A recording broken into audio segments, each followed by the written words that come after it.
paperback.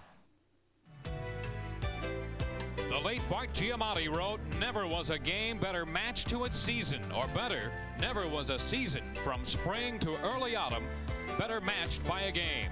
For the Yankees, this opening day finds them matched against the Boston Red Sox and Roger Clemens. For rookie manager Buck Showalter, today's challenge is perhaps emblematic of the greater overriding problem, restoring Yankee pride to the level of Yankee tradition. The 1992 Yankee season begins next on MSG Network. There's a drive deep to right. He saved the shutout. It is. There's a drive deep to left. Deep to right. Way back. 3, 2, 1.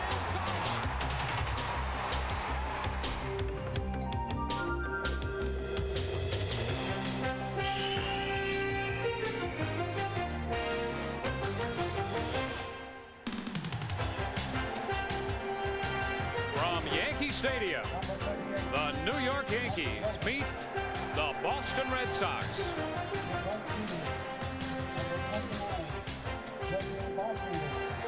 Pitching for the Boston Red Sox, Roger Clemens, and drawing the opening day assignment for the Yankees, Scott Sanderson. Hi again, everyone, and welcome to an afternoon of Yankee baseball, a special afternoon opening day in the Bronx for 1992. I'm Dwayne Stantz. Nice to have you with us, and we hope you enjoy the afternoon of Yankee baseball in store. I'm joined again this year by Tony Kubek. Tony, always a special day opening day for the Yankees. I think a little extra special because it's against the Red Sox. They have battled this club on 27 other times opening day and won 16 of those games. A lot of the hoopla is surrounded, of course, around Buck Showalter, who is a baseball historian. He remembers the names, I'm sure, of the Huggins and Stengel and McCarthy and Yogi and Billy, and I'm sure the two former rookie managers, Stump Merrill and Dent. Let's go now to National Anthem, Bob Merrill, and we'll be right back. Once so proudly we hailed at the twilight's last gleaming, those broad stripes and bright stars through the perilous fight. A lot of women find my looks intimidating. Do you? My mother makes the best brisket. There I was in the Congo. Why is a good man so hard to find? Just a minute, okay? Why ask why? Try Bud Dry. It's dry brewed, not watered down. To drink light, yet satisfy completely. So while men aren't perfect, You finished that? at least refreshment is. What entrepreneurs do is they find an idea and then they risk everything every day. We design contemporary fashions from traditional African fabrics. We're based in Oakland, but we do a lot of business with LA and Seattle. What I recommended for her was the AT&T Small Business Option Area Code Plan, which gives them an automatic 10% discount to 1 or 2 area codes that they call most. Every customer has a goal. What we want to do is help them to achieve that goal. We can make a difference. AT&T. Call us. When you've got something precious to carry, this is one way to do it. Here's another. Chevy Lumina Euro Sedan. Engineered with 4-wheel independent suspension and standard anti-lock brakes. It's one way to help make sure your precious cargo is delivered safely. Chevrolet, the cars more people depend on. And now it's easy to win with the heartbeat. Hey, Bobby Bonilla, where does New York's favorite son play? In your face. Rick Pitino, where can I catch a Kentucky Wildcat? In your face. Yo, Charles Mann, where's a Super Bowl winner on Sunday nights? In your face. ESPN, your face. Sports fans turn to ESPN first, because great sports are always in your face. In your face. In your face. ESPN, ESPN, your face. New York Yankees baseball is brought to you by Budweiser, the king of beers. With that clean, crisp, cold taste, nothing beats a Bud. By Nobody Beats the Wiz Home Entertainment Center.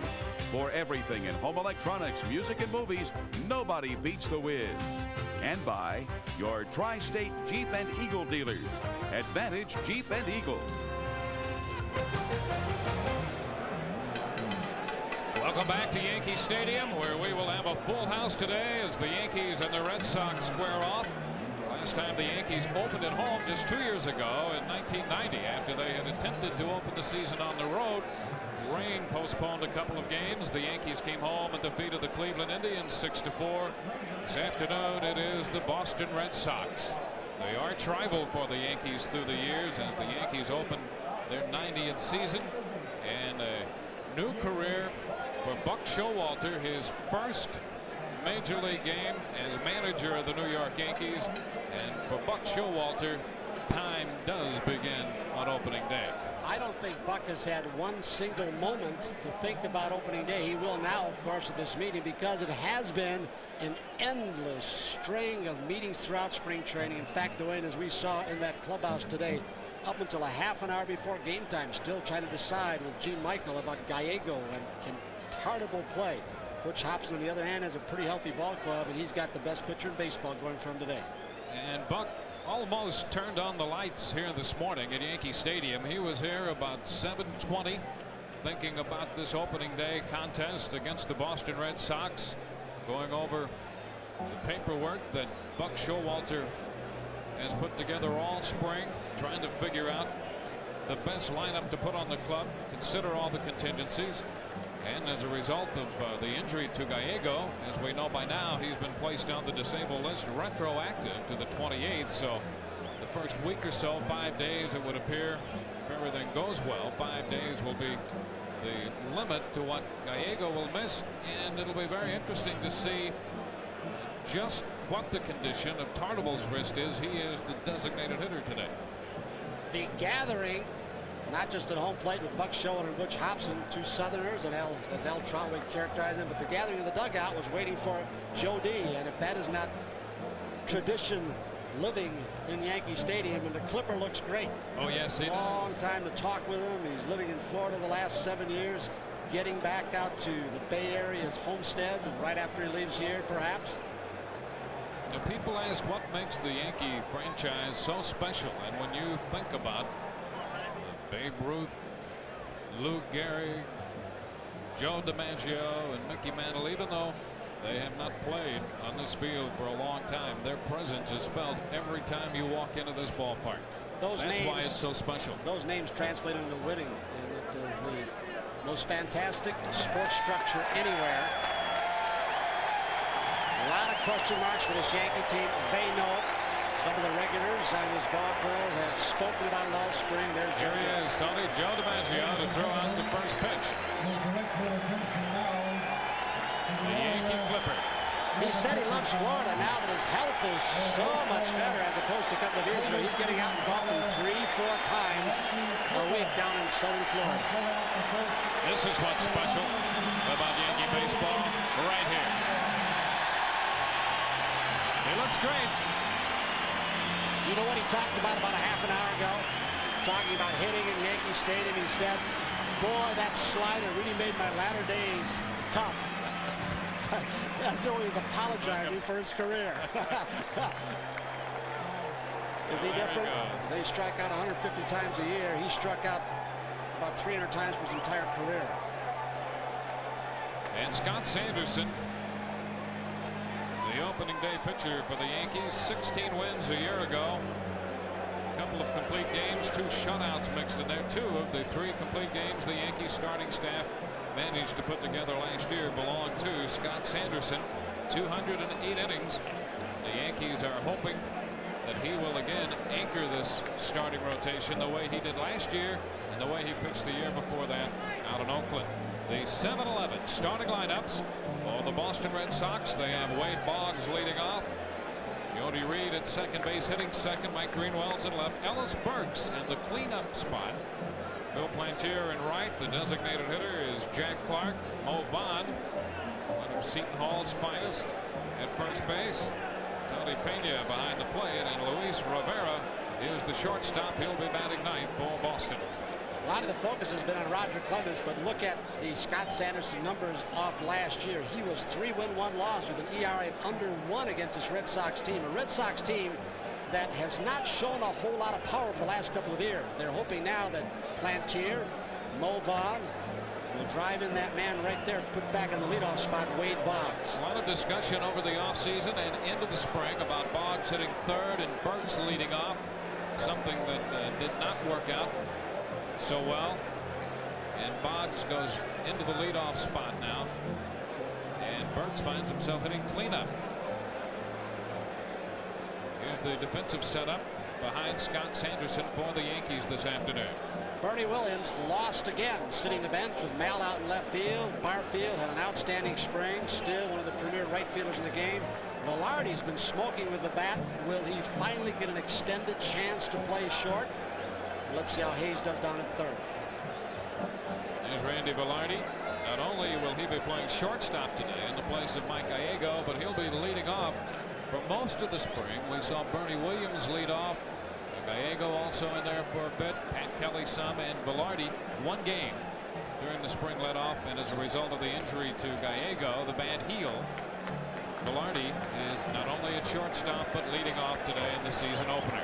And Kevin Moss coming off 2 good home run years, although he did not hit for average last year, benched again.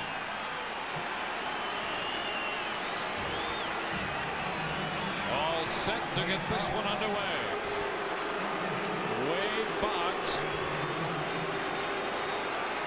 33 years old, coming off a .332 season. And for the Yankees, 1992 is underway. Sanderson just misses a little low. Jim McKean behind the plate with Ken Kaiser at first, Vic Voltaggio at second, Mark Johnson, the umpire, down at third. The umpiring crew for this one. Down to Pat Kelly. And Boggs is out number 1. Kelly to Mattingly. And that's how 1992 starts for the Yankees. And the pitch that Boggs hit on the 1-0 count is a pitch that Scott Sanderson worked on a lot during the spring training. He wanted to refine his straight change. And he got Boggs way out in his front side on a 1-ball, no-strike pitch. There's Jody Reed. This is the guy they got to pitch around. Oh, boy, not only did he kill the Yankees, but Scott Sanderson especially. He was murder on the Yankees last year, and Sanderson starts him with a strike. Reed against Scott, a couple of home runs, 2 of his 5 home runs off Sanderson, and 10 out of 18.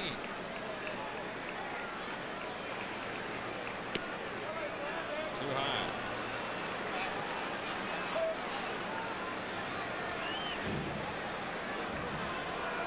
Scott Sanderson understands how to use a ballpark. See blowing in the hand and given permission by Jim McKean, the home plate umpire, with the weather cloudy now and cooling down a bit. Temperature in the mid-50s. Breaking ball off speed is over for a strike. And it's 1-2. Take a look at this pitch. This curveball never arrives. You can see the finger propped up so that he can impart more spin with the middle finger on his pitching hand. Fly ball short left toward the line, and Hall will catch this one.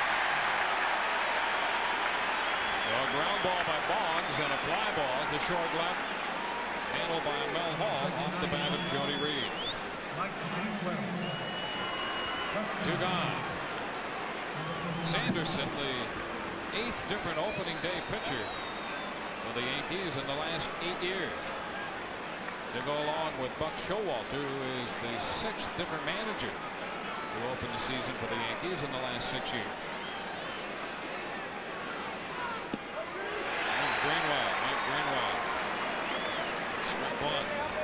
Greenwell's power numbers have been down the last 2 years. You might recall 2 seasons ago he had 14 home runs the first half. Then he hurt his elbow at surgery. Then he played for almost 2 years with a bad heel. Fouls this one straight back. To accentuate that point, here's the slugging percentage decline starting at 87.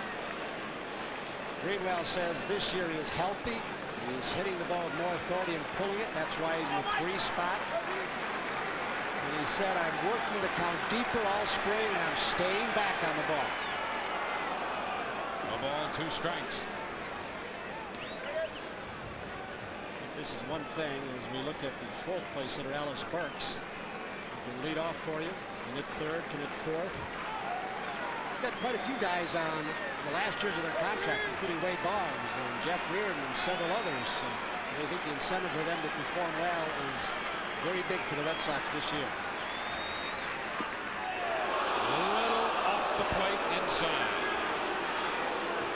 Sanderson hoping to pick up the corner, and the count squares at 2-2. Questions as to whether Boggs will be back with a contract, whether Jody Reed will return. He hasn't been happy. 2-2. He got him. No, he's still alive. Foul ball.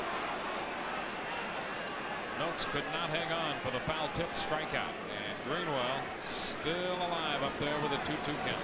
Appears to be a split-fingered fastball or some kind of sinking action that he just got a little bit of the top part. Greenwell say he is staying back better than he has in 2 years. It allows him to look at those real tough pitches that are 6 inches longer. It means a lot in hitting. A popper straight back, chased by Noakes. Will he have room? He does, and he makes the grab. Mike Greenwell fouls out, and for Scott Sanderson in the first against Boston, a 1-2-3 inning. Bottom of the first coming from Yankee Stadium. Boston nothing, Yankees coming in to hit. There's a place where the home team always wins, where fashion models cling to ordinary guys, and ordinary guys really know how to dance. Why can't life be like beer commercials? Why? Ask why. Try Bud Dry. It's dry brewed, not watered down, to drink light yet satisfied completely. Because when all the world's a stage, your refreshment should be real. Everyone can learn something from their dad. How to throw a football, drive a car, or even how to run a business. The man who founded Nobody Beats the Wiz taught his children always satisfy their customers. Be totally honest, strive for excellence in everything you do, and respect yourselves and others. Today, his children are running the Wiz, just the way their father taught them, with integrity, excellence, and respect for their customers. Nobody beats the Wiz.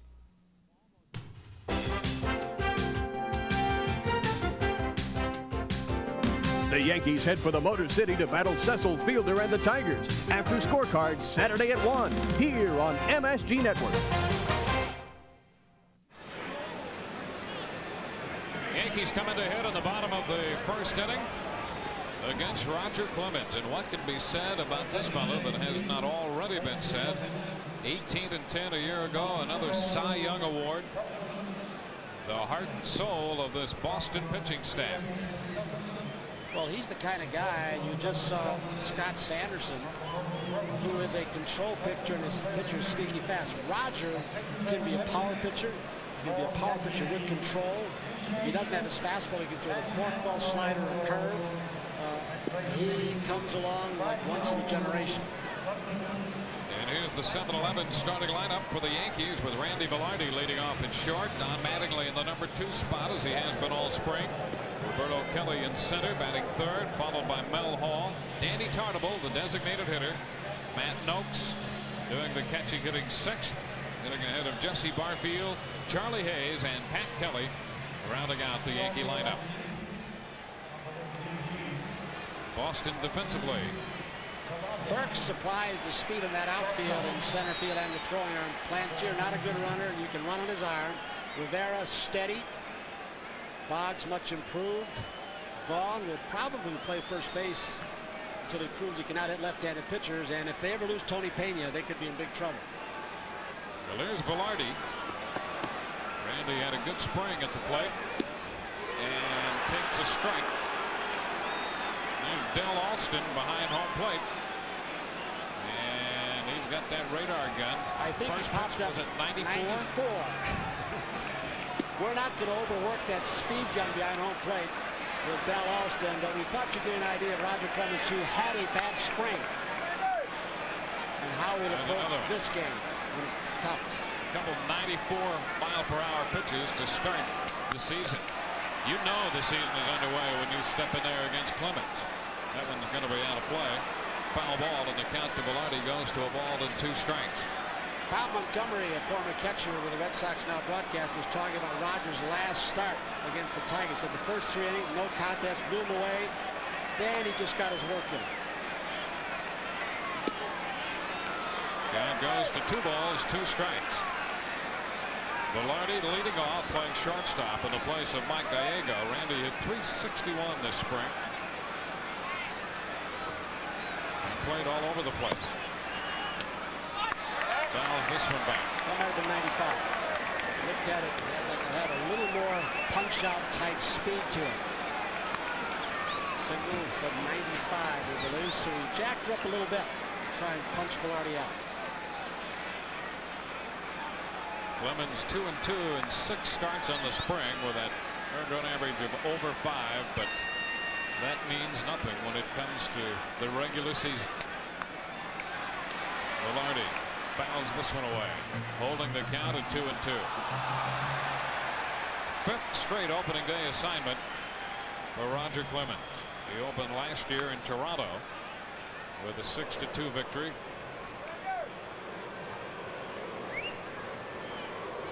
Company there when it comes to baseball history. A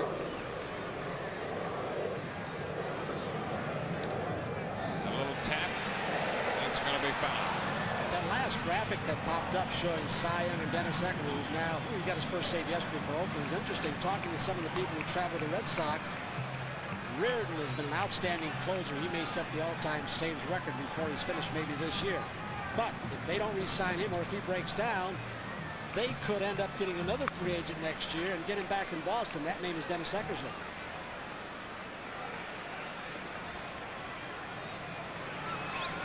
Interesting scenario that would be.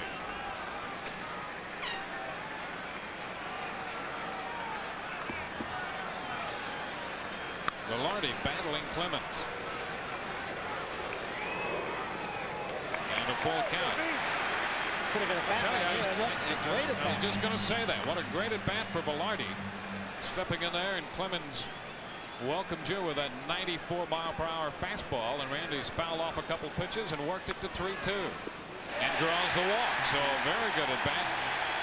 Puts Velarde at first to start the Yankee half the frame. See, all spring I've been buying your story that the best leadoff hitter on this ball club is Bernie Williams. Well, we may have to change our tune. I'll tell you, Velarde had a great at bat. I don't know if we've seen him have that good of an at bat in the last year or two. And now here's Mattingly.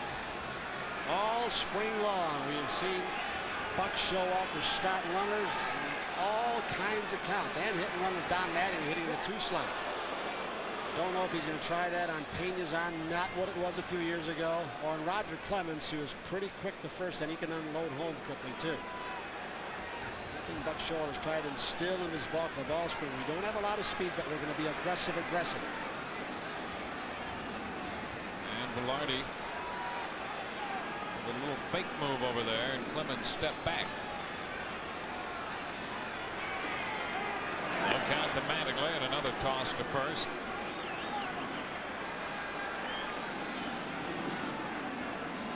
So already Velarde making his presence felt at first base.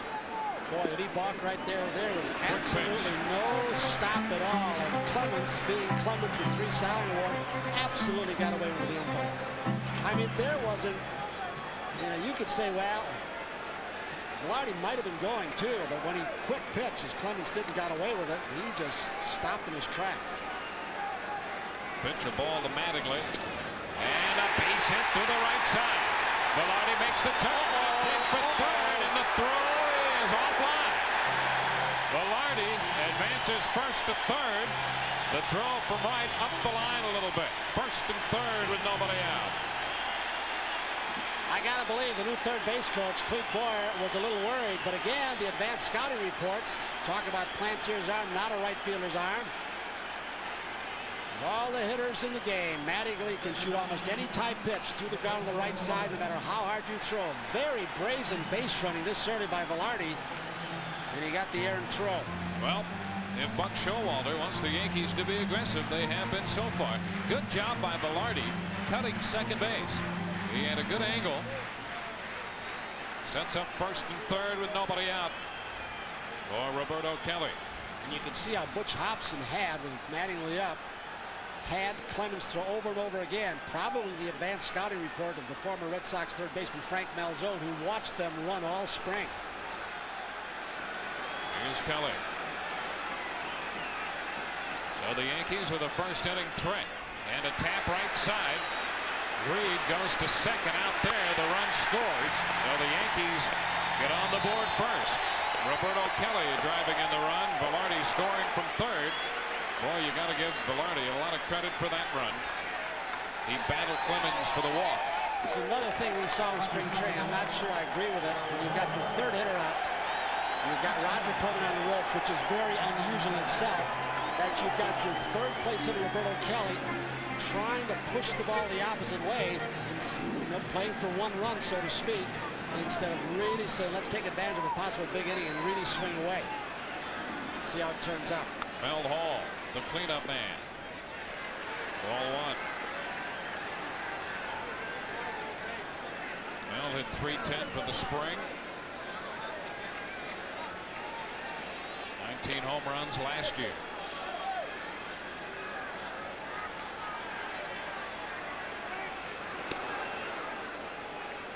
My feeling's always been, Dwayne, that if you want to mess around your first and second hitters down in the lineup, hitting, running, doing things, fine. It depends upon the situation of the game. But you get those 3, 4, 5 guys there who are there because they're supposed to drive and runs.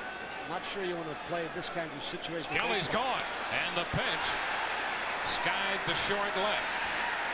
Greenwell is there to make the grab. So the Yankees had Kelly breaking. Showalter's been doing it all spring, hasn't he? Yep. So you got your cleanup hitter on. You put a hit and run on with the right side open and the runner holding on, and sometimes you force the hitter to swing at a pitch out of his zone. Did we see that last season by Knobloch and Gagne against Lonnie Smith in the Dome, where he couldn't find the ball, and might have cost Atlanta the World Series by middle infield decoys. Here's Danny Tartable serving as the designated hitter.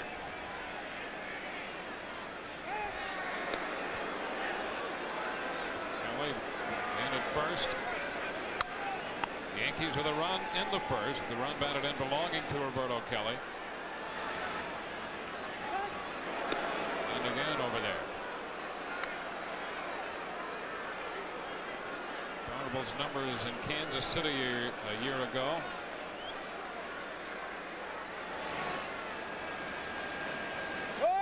There goes Kelly, a pitch out, and the throw is in. No, he dropped the ball. The throw was in time. They had it.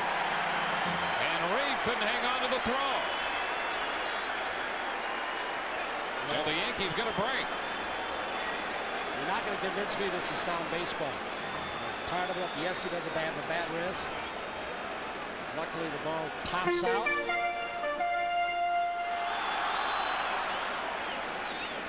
So Roberto Kelly safely in. They're going to give him a steal. And Tartable on the roller to short. Rivera is tossed to Vaughn. And the Yankees come away with one run. One hit in the inning, and they leave a man. We have gone through one at Yankee Stadium. Yankees won and Boston nothing.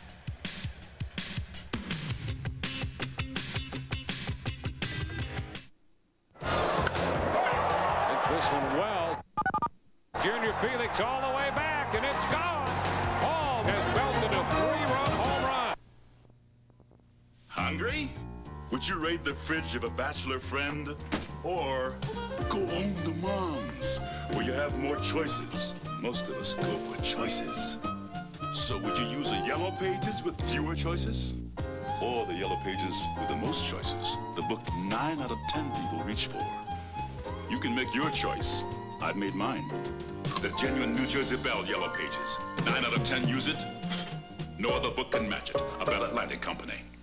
Town Motors, Englewood, New Jersey, satisfying your needs since 1946. Need America's best-selling luxury cars? Lincoln Continental and Lincoln Town Car. Need a safe, affordable family car? Mercury Sable. Need a luxury full-size sedan? Mercury Grand Marquis. Need the ultimate sports car? Porsche and Audi, Europe's hottest luxury sedan. Need an inexpensive four-wheel drive vehicle? Suzuki Sidekick. Need quality maintenance? We've been keeping cars on the road for 46 years. Town Motors, South Dean Street and Garrett Place, Englewood. We satisfy your ultimate need, peace of mind, since 1946. Continental Roof Systems is a leader in commercial and residential roofing. Their staff of dedicated tradesmen are determined to show you their superior craftsmanship and roofing knowledge, including a well-versed technical staff. Continental uses modern equipment to provide a proper installation or repair of any roof, ranging from a proven hot tar roof to the traditional shingle roof. When you need a roofer, call Continental Roof. They'll really work hard for you. Dwayne Stats and Tony Kubek at Yankee Stadium. Opening day for the Yankees. At the end of an inning, the Yankees have a 1-0 lead. Roberto Kelly's ground ball scoring Randy Velarde from third base in the bottom of the first to give the Yankees their early lead. A little bit of housekeeping. We'll check to see on the scoring on the stolen base to Roberto Kelly. Second base umpire Vic Botaggio set to make the out call and actually started to make the out call, got into it, and in fact an argument could be made that since he did that, you would have to charge Kelly with a caught stealing and Reed with an error. We'll wait and see. They initially ruled it a stolen base. Here is Ellis Burks. Burks in center field hitting cleanup. Scott Sanderson starts him with strike one. Burks troubled with knee problems a year ago, both knees.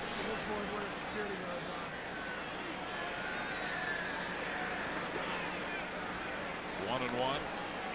Burks has had some good years, in fact at times very good years. Injuries, as you said, have hampered that, but they keep talking about the breakthrough year for him where he's going to come up real big with that short left field fence. And I really think there's a possibility with new hitting coach Rick Burleson out, former Red Sox shortstop, a little different philosophy of hitting. Maybe he's going to get some of these right-handers to hook that ball up on the screen. A ball, 2 strikes.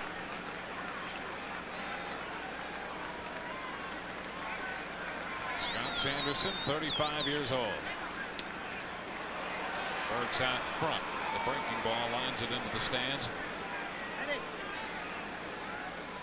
Tough seat to get here today in Yankee Stadium, wasn't it? Al Trotwood's got some passes way up in the corner. Forgot to leave seats. I had to leave them for him. I don't understand that.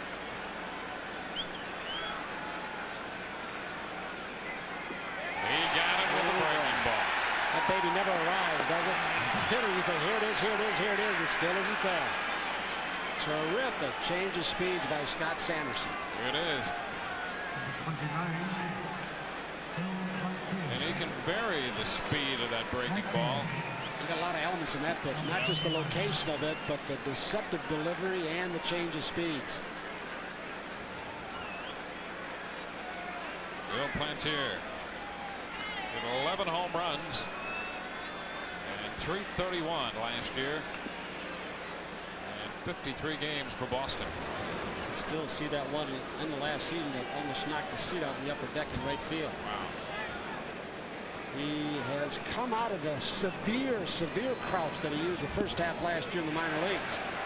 And the strike and the count is 1-1. He hits towering home runs. They're still talking about what he hit this spring in Lakeland. He's got one philosophy: stay down beneath the ball and lift it and pull it. 2 balls and a strike.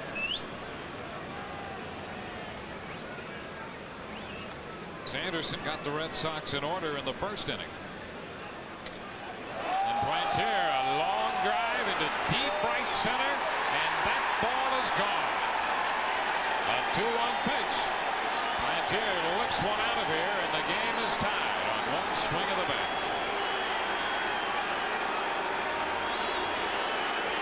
Plantier, young man, but if he lays off the high fastball, and that's one of the reasons for his stats. Another one of the reasons is to make that good high strike a ball by staying down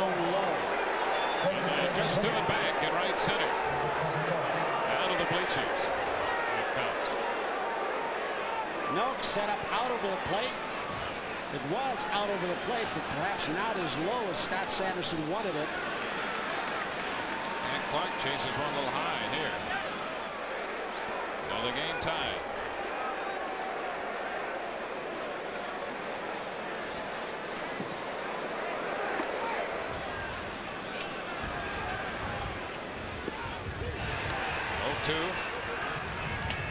In batting practice yesterday, an extended workout for Butch Hobson's Red Sox. Rick Burleson had Jack Clark hitting the ball up the middle in the right field. He's a basic pull hitter, basic fastball hitter, but Burleson's theory, I think, what a slider, right on the outer edge. I think Burleson's theory with Clark, who is sometimes a very slow start. If you hit the ball up the middle more, you won't lose the outside part of the plate, but you don't hit perfect pitches like that.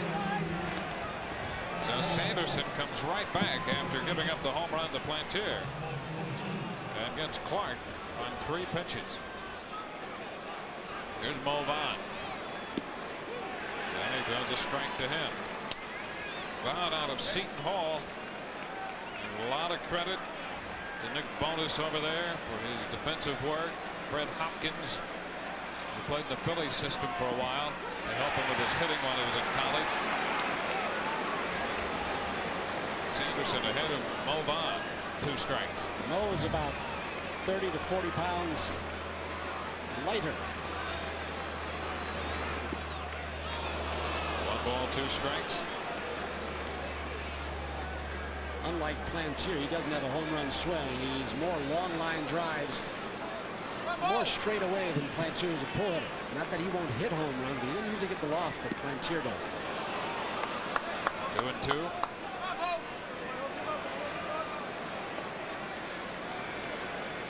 Plantier talking about his approach to hitting right there. I believe that's Herm Winningham, one of the bench players he's speaking with over in the American League now. Full count. Ellis Burke struck out on a breaking ball. Struck out swinging. Plantier hit the home run. Then Sanderson got Clark kind of looking. A little slider. Vaughn hits one a mile. Is it fair? Hits the pole. Home run. 3-2 pitch. Mo Vaughn right down the line. Hit the pole, and the Red Sox lead 2-1.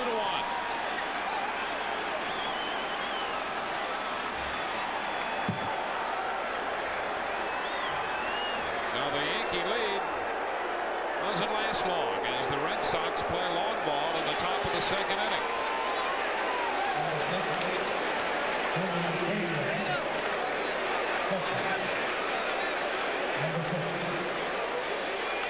I believe this is a breaking ball. A little slider, perhaps. It sped the bat of Mo Vaughn up. A lot of top-hand hitters would have hooked that ball way foul. It started almost right on the line. It's a tough pitch to keep fair. And Mo Vaughn did. I guess he hit it too hard to allow it to hook foul. Now Pena takes the 0-1 pitch and fouls it into the stands. 2 strikes the count. Well, Vaughn lined that one. He had 4 home runs in 74 games last year for the Red Sox, 14 at Pawtucket.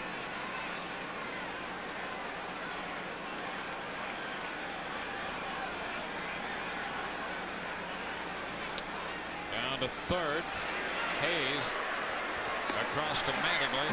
Pena is out, and the Red Sox are finished in the 2nd inning. 2 solo home runs, a couple of hits, nobody left. Bottom of inning 2 coming with the score. Boston 2 and the Yankees 1. One more, Jack. Most guys kick back on the weekends. Jack, on the other hand,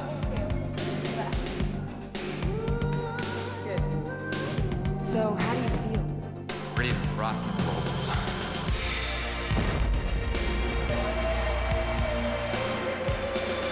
Only one beer has the taste as genuine as the people who drink it. Budweiser. Tomorrow, we're sleeping in. You have to make the product fit the customer. If somebody says, I need that, then go into that business. They say that toy collecting is the fastest growing hobby in the United States. We're working out of 3 locations just to meet the demand. We created the AT&T Custom Net plan specifically for businesses with multiple locations. We've got toys from Hungary, Russia, China. Custom Net plan combines all of their long-distance bills for the maximum discount. If you know your customer well, you'll know success. We can make a difference. AT&T. Call us. Even if you can't buy happiness, you can lease euphoria with no down payment. The Alfa Romeo 164 high-performance luxury sedan. Lease the 164 0 down, $338 a month for 48 months at Tri-State Alfa Romeo dealers. Why did Hertz invent #1 Club Gold service? To beat the rush hour. See, every plane and everybody seems to land at once. But with Gold service, there are no counters and no paperwork. You go non-stop to your car with your name in lights. Hertz, #1 Club Gold. The best reason yet why Hertz beats the rush hour. Call Hertz today for low daily rates on Lincolns with free unlimited mileage. New York Yankees baseball is brought to you in part by Hertz. We never forget who made us #1. We're Hertz. We're America's wheels.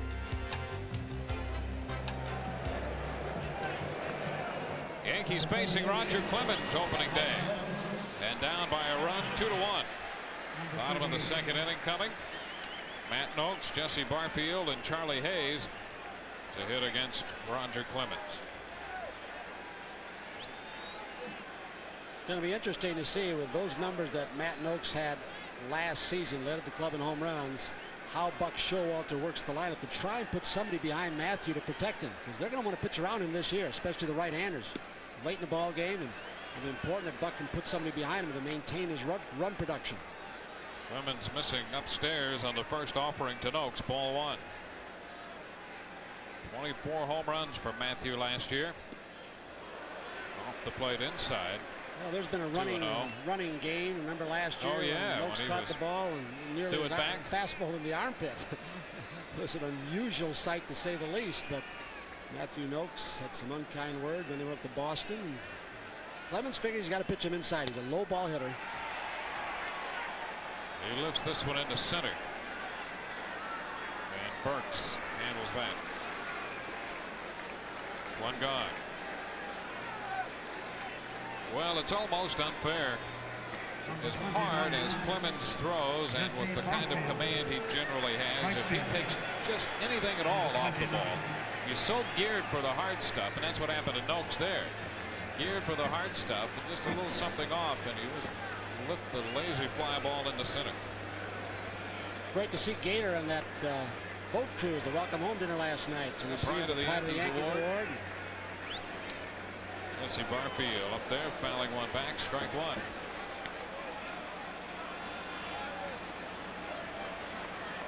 It was a good crowd last night at that dinner. A nice little cruise to welcome the Yankees back.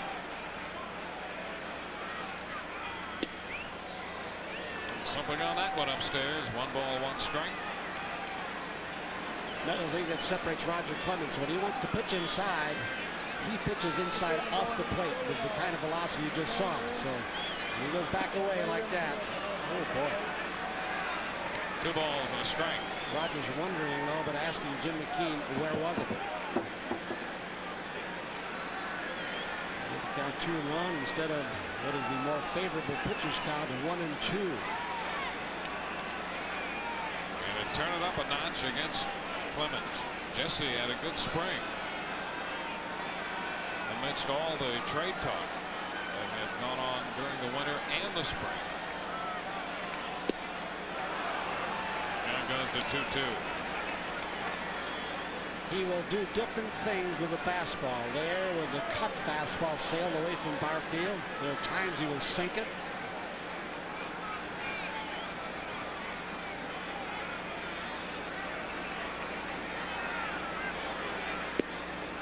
Full count here.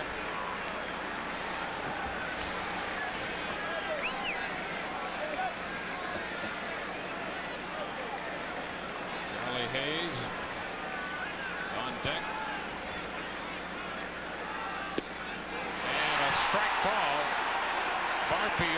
thought the pitch might have been wide and a little high.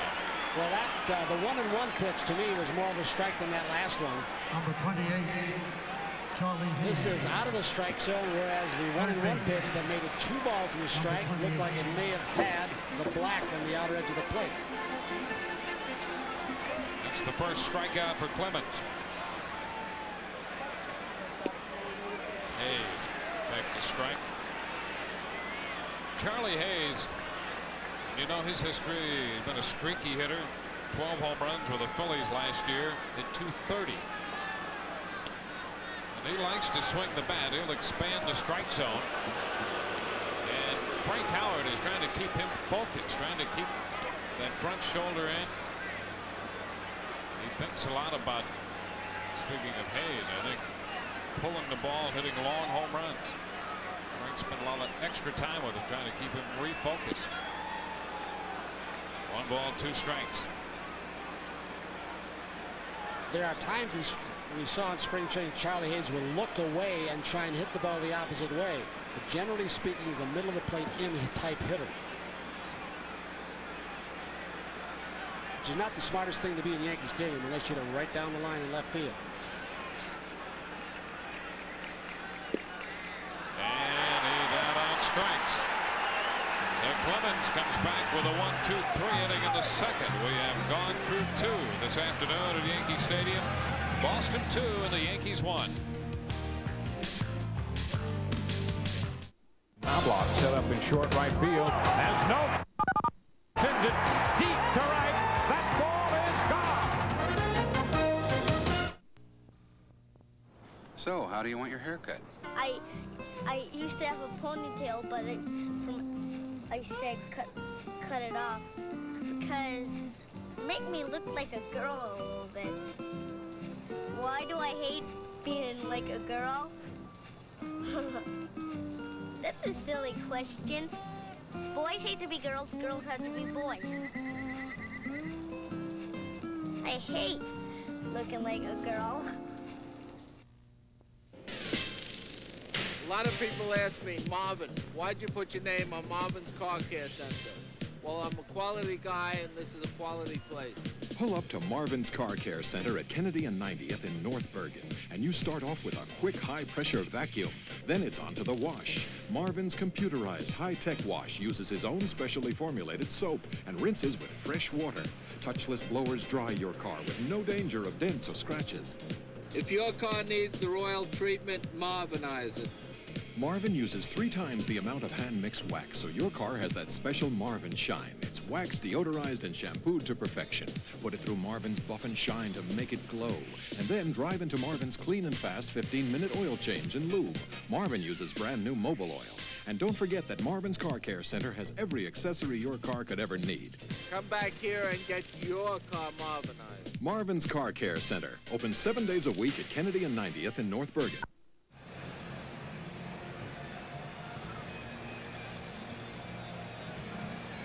We're at the end of 2 innings. 2-1 Boston leading. Butch Hobson, and alongside him, Don Zimmer, who couldn't remember how many opening days he has attended in his career. Well, Don Zimmer is Butch Hobson's third base coach, but he just had some knee surgery. He thought he'd be ready for opening day, but not. So they put Gary Allenson at third base. Hobson needs a wizened old bird like Zimmer next to him, and Buck Showalter could use one too. He's got Monk Meyer down there. Luis Rivera swings through the first pitch, strike 1. Zimmer said his wife had to remind him he is not 21 years old anymore and doesn't heal as quickly as he used to. She said, "You're 61, not 21." And the bunt, Sanderson lost his balance for a moment, has no chance, and Kelly almost pulled off an unbelievable play. It did not appear that he'd have any chance at all of getting Rivera, as Rivera bunts his way on. Sanderson breaks towards third base, an off-speed pitch. His first step is toward home. He tries to circle it Mattingly. Doesn't sense the play, and look at how close Pat Kelly made this. Rivera, not a big, fast runner. by any means, but even at that, with a bunt that good, to make it that close is exceptional for Pat Kelly.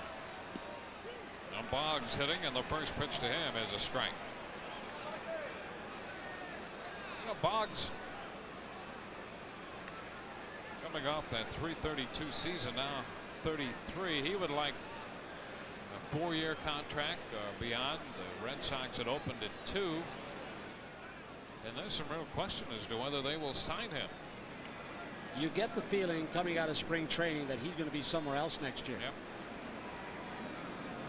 They've got Scott Cooper, who is out of options, a left-handed hitting third baseman who is on the roster now. A ball and a strike. And with Reed unhappy at second base, they had Tim Nehring spend a lot of time playing second base and all over the infield this spring, but they're thinking along those lines that he might spend more time at second base a year from now. Remember, we saw those glasses last year. Sam Horn wore them in the game, and a bright sunny day to try and cut the glare and be able to pick up the seams. Heck with those things. Boggs made 370 this year. Does he need any help?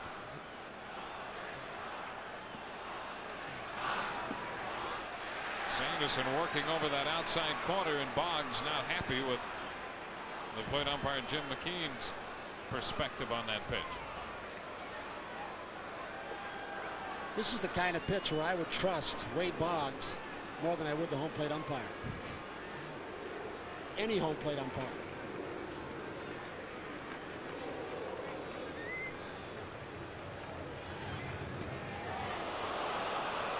He lays off.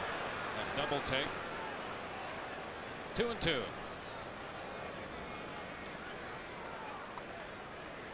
Bunt single by Rivera has started the inning. Red Sox pretty much a base-to-base team. Not saying they won't start Rivera right here. 2-2, no outs. They don't have a whole lot of speed. They're down at the bottom of the league ordinarily in stolen bases and have been year after year for the past half dozen. Well, you know, Boggs, despite the fact that he scored 93 runs last year, had 1 steal, but he has all those doubles. Burks had the knee problems, stole 6 bases last year. This one foul out of play. So they don't have a lot of speed. I think Greenwell stole 15 or so. There is Gary Allenson, who's coaching third in the place of Don Zimmer until Zimmer's knee is better. Two balls, 2 strikes the count.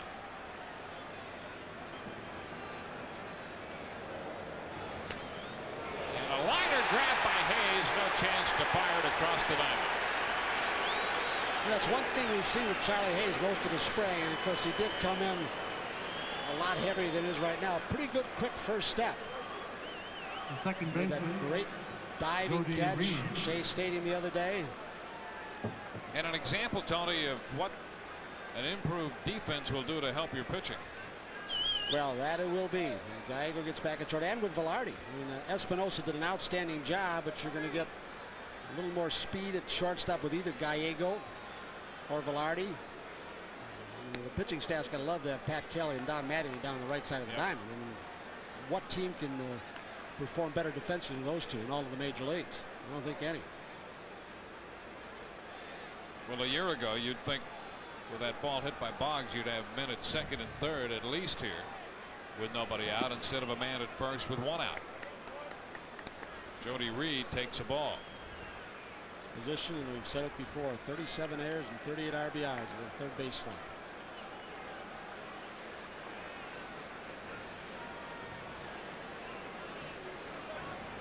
Reed hit the ball into left his first time. A fly ball to short left near the line. You know, when you see those numbers, Jody Reed against Scott Sanderson, you immediately think, boy, this guy's got to be an off-speed hitter, because Scott Sanderson does feature more off-speed stuff than fastballs.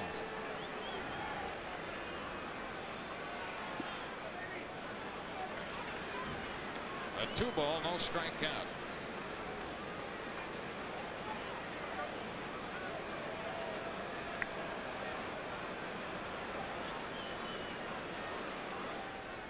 Sanderson's control, obviously not particularly sharp today. Pitches fatter than he wanted to make him to Plantier and Vaughn. This one up a little bit, and Reed fouls it back. Reed, overall against Yankee pitching last year, was red hot. Hit 527 out of 54.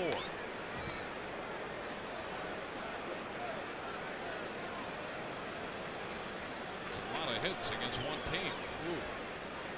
Rivera hit him well last year, too. He put up a couple up on the screen in Fenway. 2-1 the count. Rivera back in. There's another fellow, Rivera. Speaking of changes on the Red Sox infield with Reed at second and Boggs at third, Rivera will be pushed a little bit at shortstop. Remember the name, John Valentin. Oh, he's going to be a good player. A popper stalked by Matt Noakes for the out. 2 gone here with Rivera still at first. Valentin, another player out of Seton Hall. And he was very impressive all spring. And a lot of scouts talking about the young Red Sox shortstop. Got Tim Naring with the back surgery, who looks like he's going to be a second baseman or a third baseman. They've got some young infield talent, guys who can hit coming up. Mike Greenwell. 2 outs in the third. Yankees with a run in the first. The Red Sox couple of home runs in the second to make it 2-1. That's how we stand as we play in the third. And a soft strike from Scott Sanderson.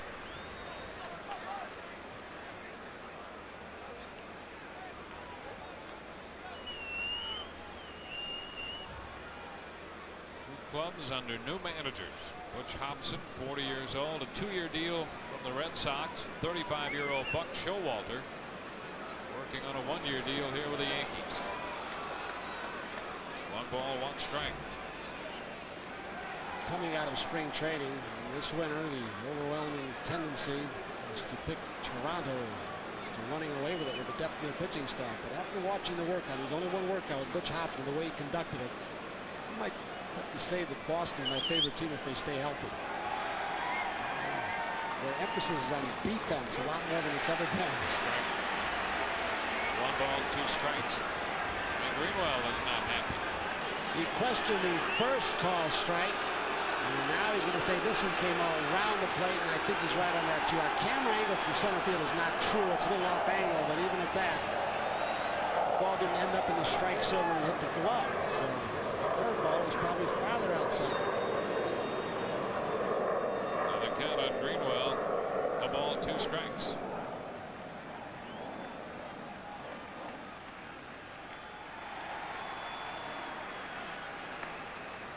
Well, I'll tell you, speaking of Toronto and Boston, and we have not seen Toronto yet, and you really need to see a club firsthand before you start talking about where they may finish. But boy, it would be difficult in my mind to see a team other than Toronto win the East. Yeah. You know? I still like Boston a lot, though. And a strike on the inside corner. Greenwell caught looking to retire the side. 3rd strikeout for Sanderson. No runs, a bunt single, and that man is left on base. Bottom of the 3rd coming. 2-1 Boston.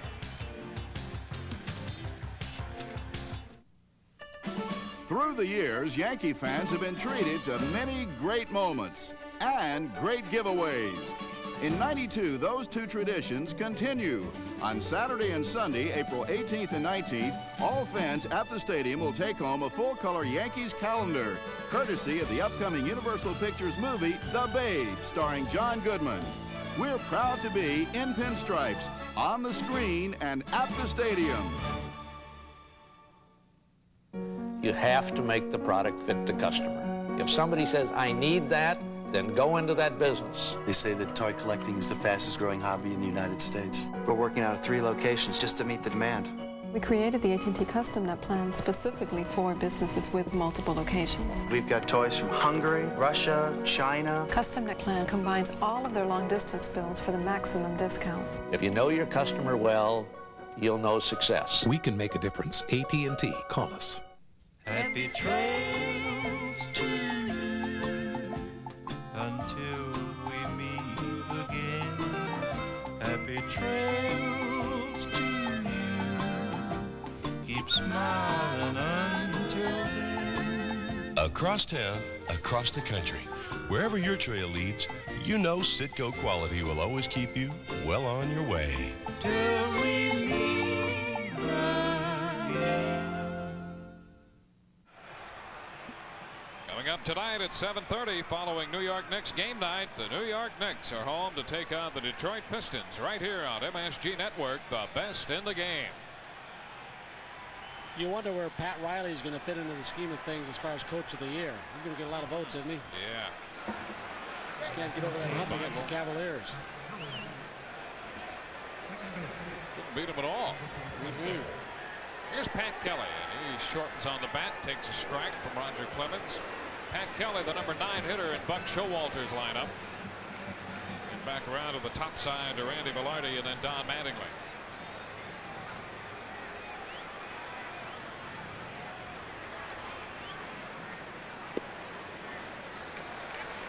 One and one. About the last week, Pat Kelly's bat, he feels, is a little bit quicker. He used to wrap the barrel of that bat around his neck, and he said, now it's almost straight up and down. He said, the arc of my swing is short. I'm getting to more fastballs.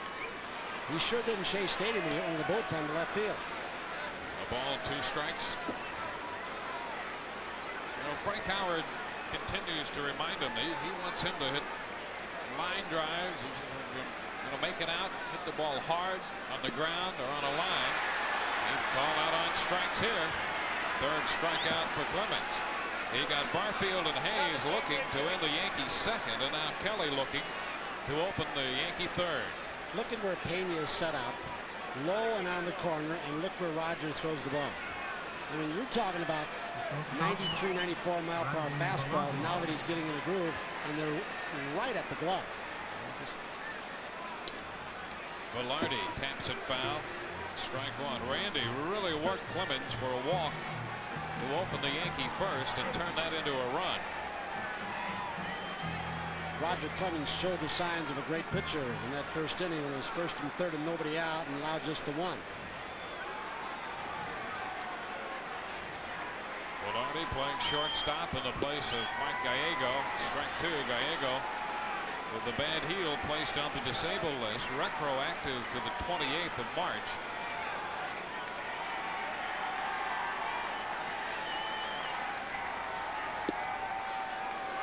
One ball, 2 strikes.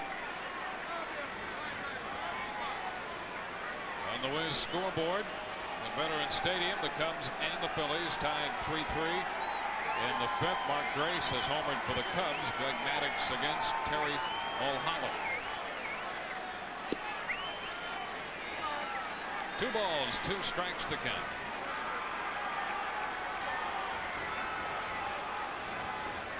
How about the former Cub Rick Sutcliffe? A little over 2 hours. Whoa. And they're already buzzing about Oriole Park at Camden Yards. Rivera to move on, and Velarde is out. You look at some of the offseason acquisitions. Bonilla, 2 home runs. Jack Morris wins 4-2. Sutcliffe was floating out there. He pitches a big game. Now he may become the leader of that Orioles staff, which is just what they need. They went out looking for a veteran pitcher, and he has paid early dividends, opening the new park in Baltimore. 3 Royals acquisitions. Jeffries, McReynolds, and Joyner got 5 hits among the 3 of them, all new players to the Royals. Base is empty, 2 outs as Don Mattingly prepares to bat against Clemens.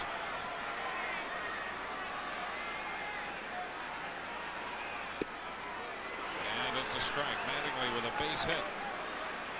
His first time, the only Yankee hit so far.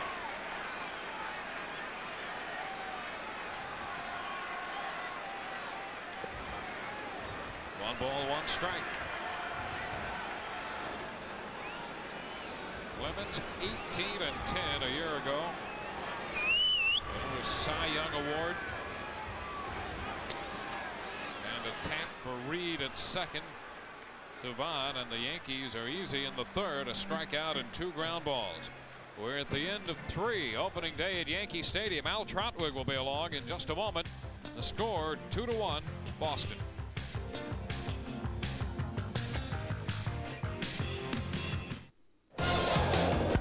There's one that will carry. Ball is gone.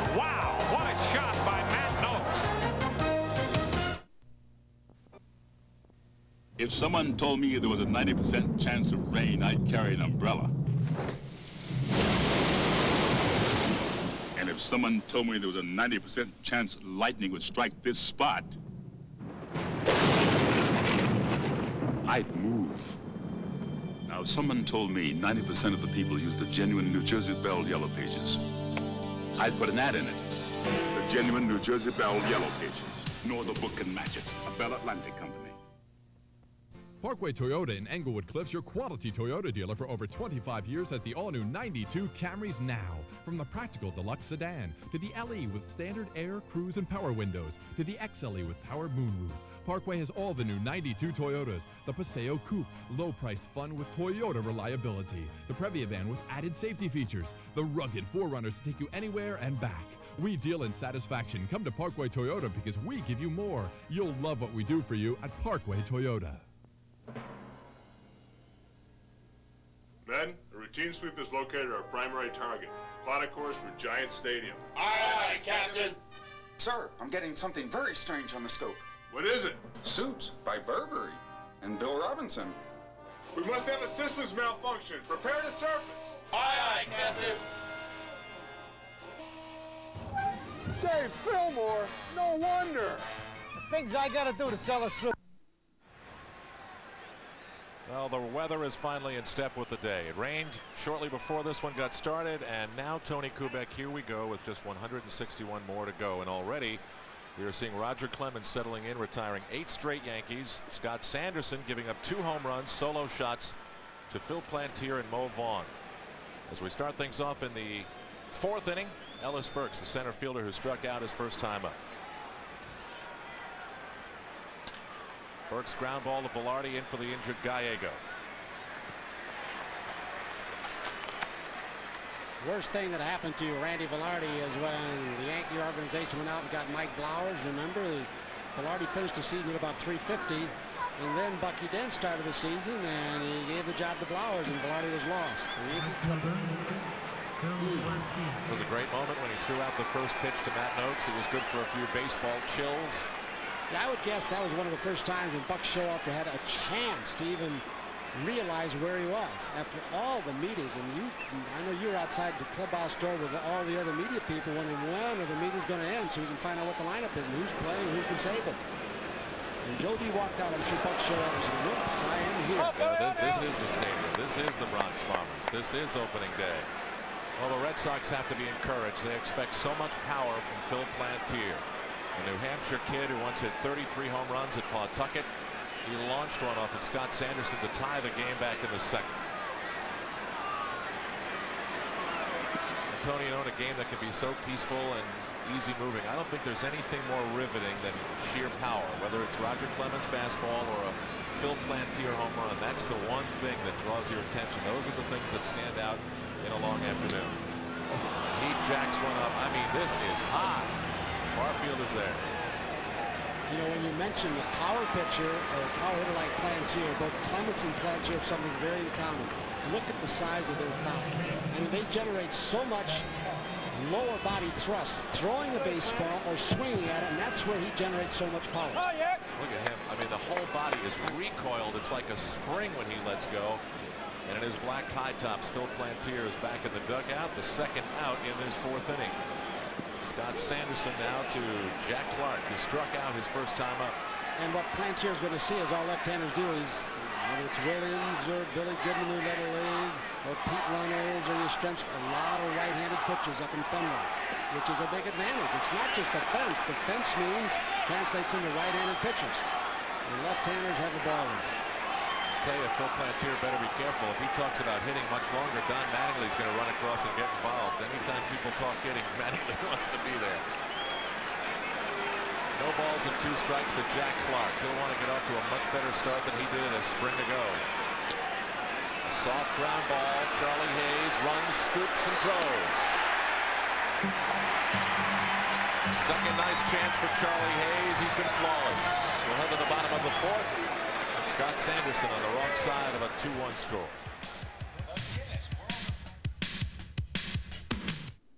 All right, all right. There are plenty of light beers out there. Amstel Light, right? But if you're looking for one that's not like all those other lights, if you're looking for one that's imported and tastes that way, Amstel Light? Right. if you're looking for one that has a full, rich taste, one that has everything you love about beer, Amstel Light, right? if that's what you're looking for in a light beer, then the choice comes down to one. Bartender? Right.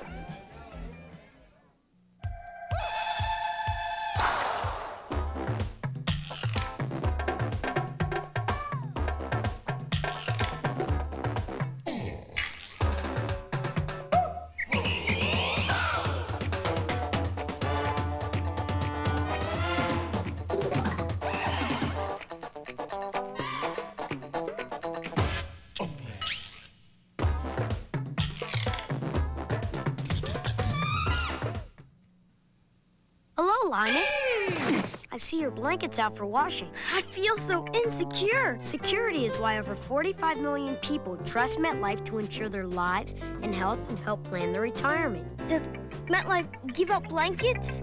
No, but the world-famous MetLife representative is the very symbol of security in an uncertain world. You're right. I feel better already. Get Met. It pays.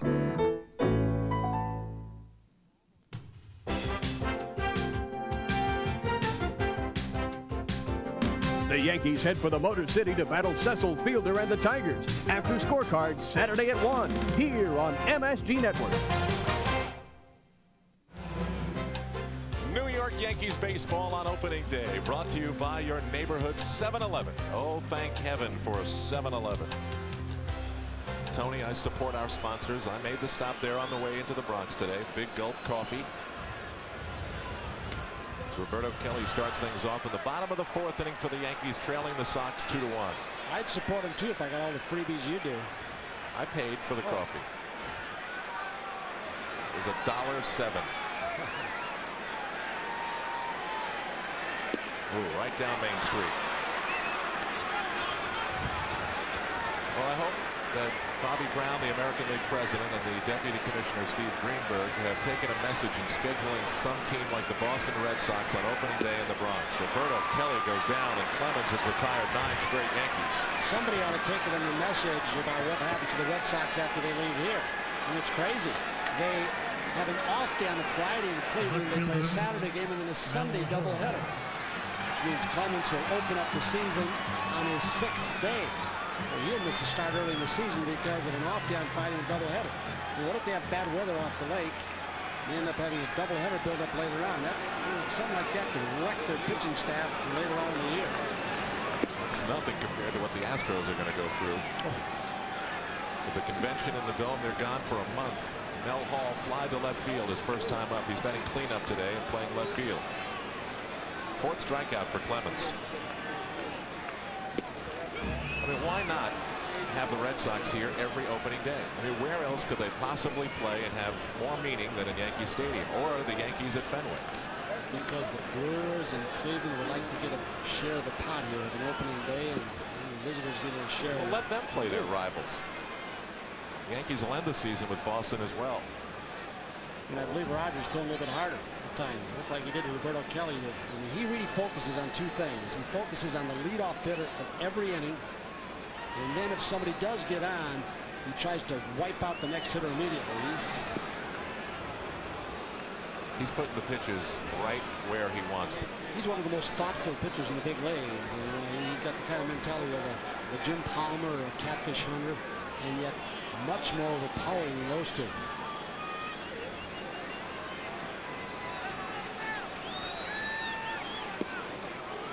Bang, just missing. 3 balls and 2 strikes to Mel Hall.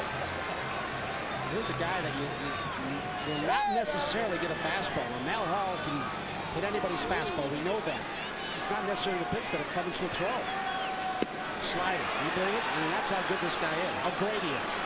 10 straight Yankees, 2 consecutive strikeouts in the inning. And Roger Clemens is cruising. 3-2, and watch this baby bite. Oh.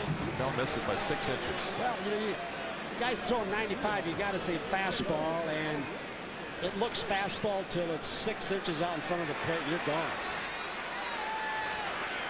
Roger Clemens holds the glove like it's a basket of fruit and then pulls something out of it that is not nearly as sweet. 1 ball and no strikes. Del Alston watching the radar gun. 93, and that was a slider, I believe. Uh-oh. Oh, man, he's untouchable at this point. Well, he was untouchable the entire first half of the season. 95, says Dal. He does have the faster gun, which registers 3 to 5 miles per hour faster. Danny Tartable launches one to Phil Plantier. Couldn't get around on it. And that'll be it for the Yankees. 1, 2, 3. When Mel Hall flied out in the first inning for the second out, that began the string that Roger Clemens enjoys now. 2-1 Bo Sox heading to the 5th.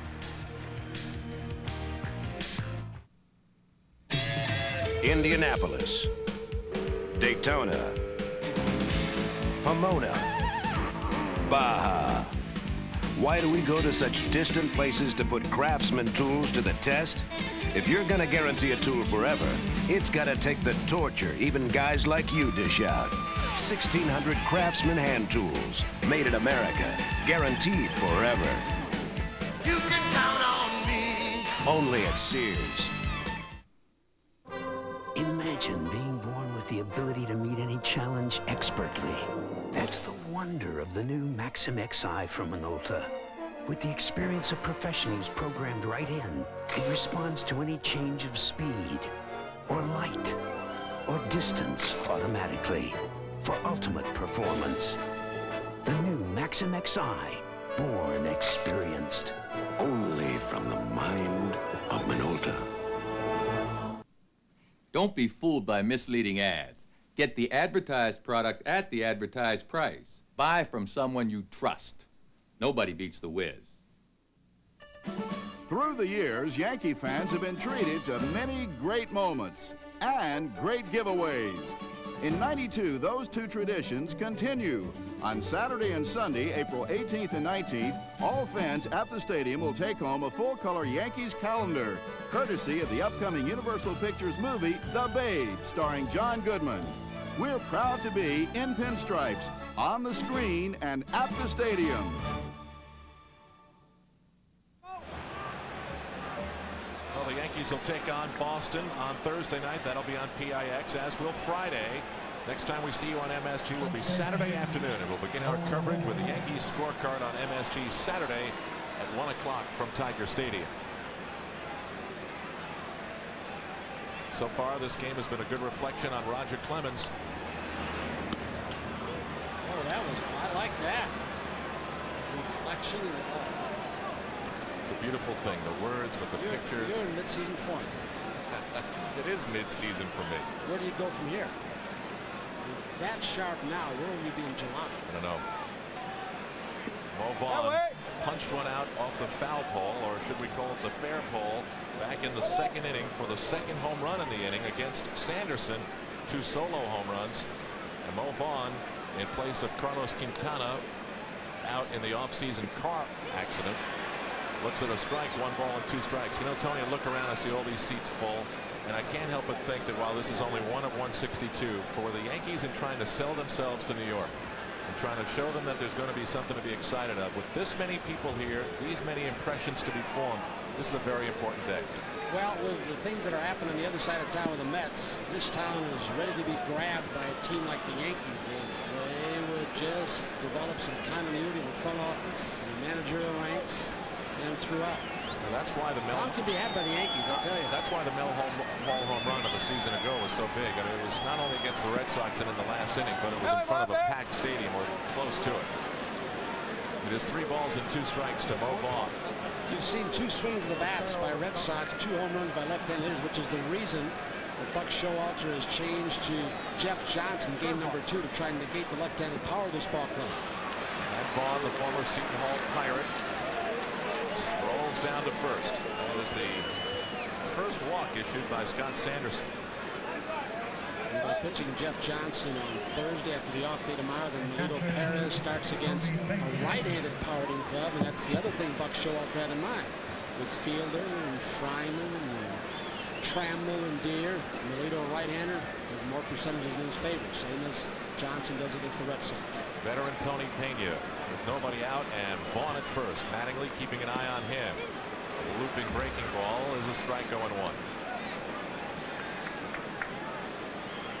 Could have been a decoy all the way taking, and now let's see if Butch Hobson doesn't play a running game. Pena hits into a lot of double plays, a lot of ground balls. Mulvan not with blazing speed. See if Hobson sometimes in this series will try and avert a double play, create a hole in the infield by starting the runner.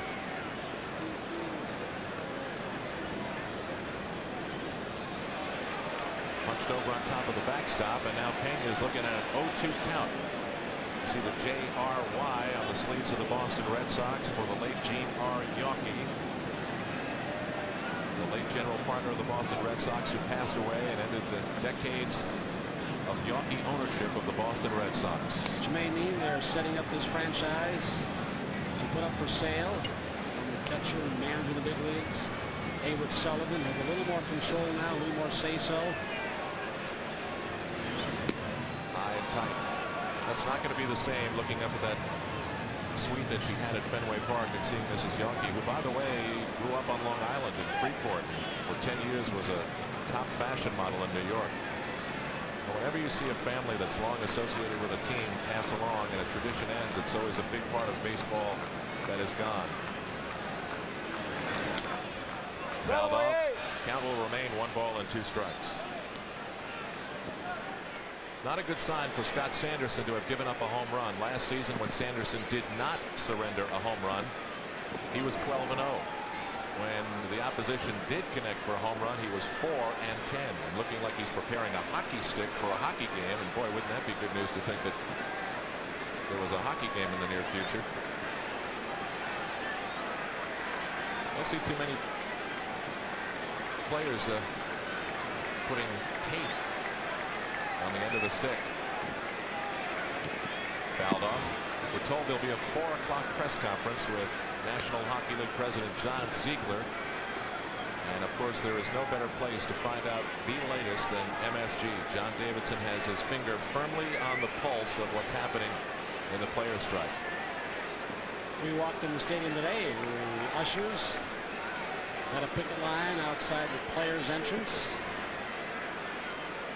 Well, the Yankees say that they've altered their philosophy as to what the role of the number of personnel they should have in the ballpark, feeling that security is there to help people find their seats and also deal with potential problems. And I support Local 366 in their protest. I knew you would. All right. 1 ball and 2 strikes to Red Sox catcher Tony Pena. Oh, Sanderson threw him a beauty way out in front of it, and Scott Sanderson has his 4th strikeout of the afternoon. Similar to the pitch that he got Ellis Burks in the second, that curveball that just keeps biting and is slower than slow. We've got a K Club going. 4 up there for Scott Sanderson. All the bleachers are full. The upper deck to the last seat. The press box is a jammin' sardine situation. It's great to see. Luis Rivera bunted his way on to start off the 3rd inning. But Pat Kelly and Don Mattingly a little by surprise. Even a great play by Kelly couldn't catch him at first. He goes for the full swing, 0-1. Sanderson this inning seems to have a little more crispness to his fastball, which really sets up all his breaking stuff. And Scott Sanderson is right. Even though he's considered a breaking ball pitcher, he reminds you a little bit of Doyle Alexander in that he gets more hitters out with his fastball because hitters try and sit on off-speed stuff. The fastball looks that much better.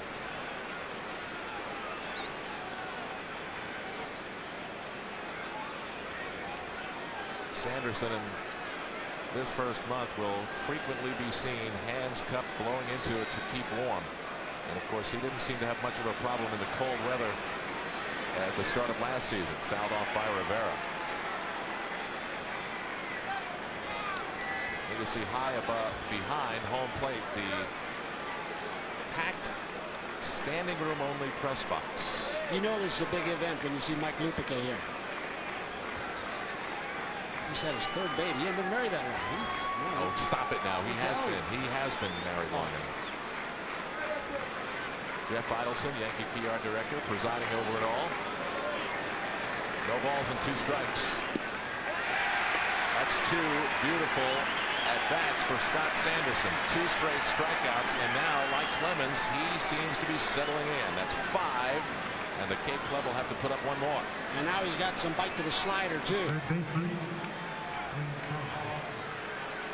Come on, battle the wind, get it up there. How many Ks do you think they brought with them, Tony?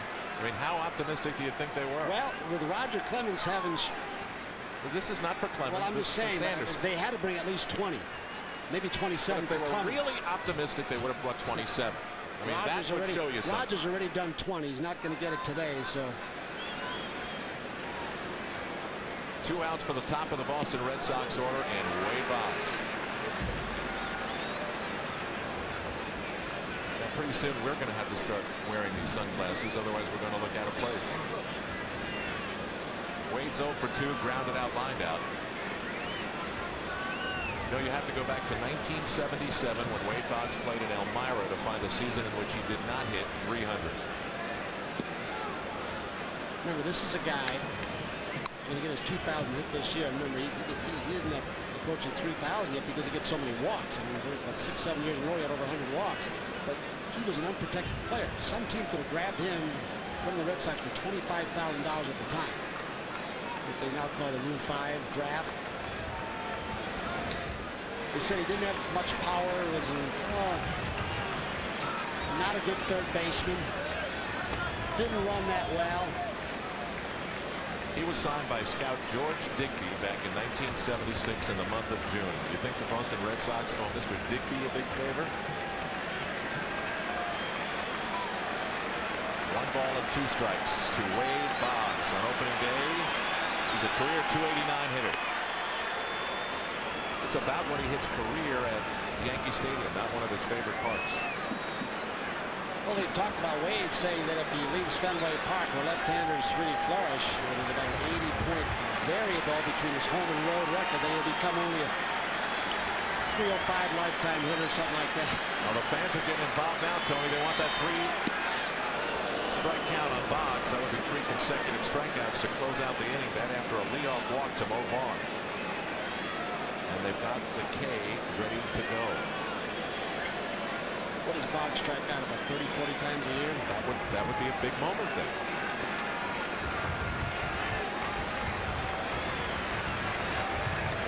Boggs, a ground ball to Sanderson. And the stadium erupts as the Sox are gone. We'll head to the bottom of the 5th inning with the Yankees needing a run to tie. This is opening day baseball on MSG.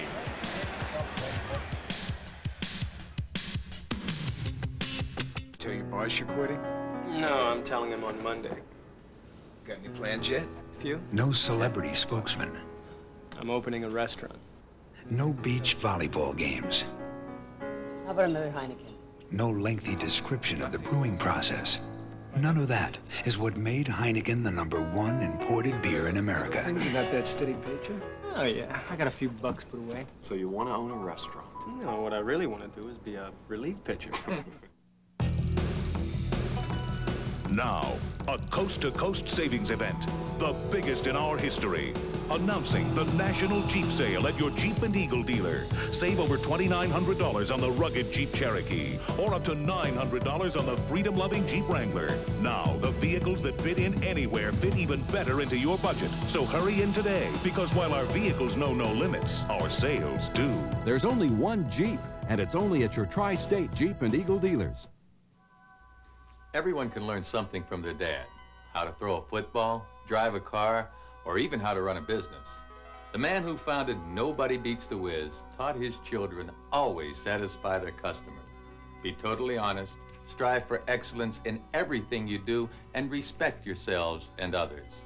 Today, his children are running the Wiz, just the way their father taught them, with integrity, excellence, and respect for their customers.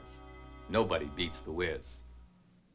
Non-toxic biodegradable Simple Green works so well it replaces over 90 cleaning products. Simple Green keeps your world clean. Well, 50,000 tickets were sold for this one at least, and a lot more left for the rest of the season. Tickets are available at the Yankee Stadium advanced ticket window here in the Bronx, and that's open Monday to Saturday 9 to 5 and Sunday 10 to 5. You can also purchase tickets at the Yankees Clubhouse store in Manhattan and at all Ticketmaster ticket centers, including G-Fox stores in Connecticut. To charge tickets, call Ticketmaster at 212-307-1212. Get your tickets now for Yankees calendar weekend, Tony Kubek's favorite, April 18th and 19th, and that'll be courtesy of Universal Pictures' upcoming movie, The Babe. Not everybody could get a ticket today. There is obviously one of the workers of the MTA. John Goodman was out here the entire day yesterday doing promos for the movie The Babe. And a good start for the Yankees off of Roger Clemens for Matt Noakes. He lines a single to center field. After 11 straight Yankees have been retired by the Rocket, Matt Noakes has an answer. We are live at Yankee Stadium in the Bronx, where the Red Sox, with 2 solo home runs from Phil Plantier and Mo Vaughn, lead the Yankees, who got to Clemens in the first inning 2-1. That is the second hit off of Clemens. We're here at the bottom of the 5th. Al Troutwig along with Tony Kubek for this half inning. Dwayne Statz will then return. Time has been called. You know, it's amazing, Tony. I mean, there is really no difference for Clemens, home or away. His record is almost identical. He's 65-31 career at Fenway, and on the road he's 69-30. I would guess that his ERA, not having looked at the numbers, is a little higher in Fenway Park, though. Well, earned runs for almost the same number of innings is pretty similar. 288 earned runs at home, 277 on the road. Consistency everywhere you look. No balls and 1 strike to Jesse Barfield. Jesse on the homecoming cruise last night was one of the more outstanding dressers with a royal blue leather suit.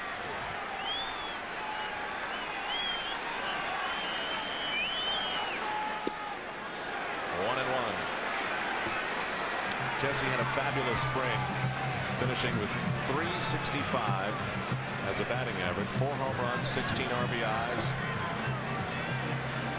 Right now, Jesse's pretty well locked in. He looks in better condition than I've seen him since he was a kid in Toronto. He really does. He's slimmed down, his bat speed's quicker, and he's not going out of the strike zone very often.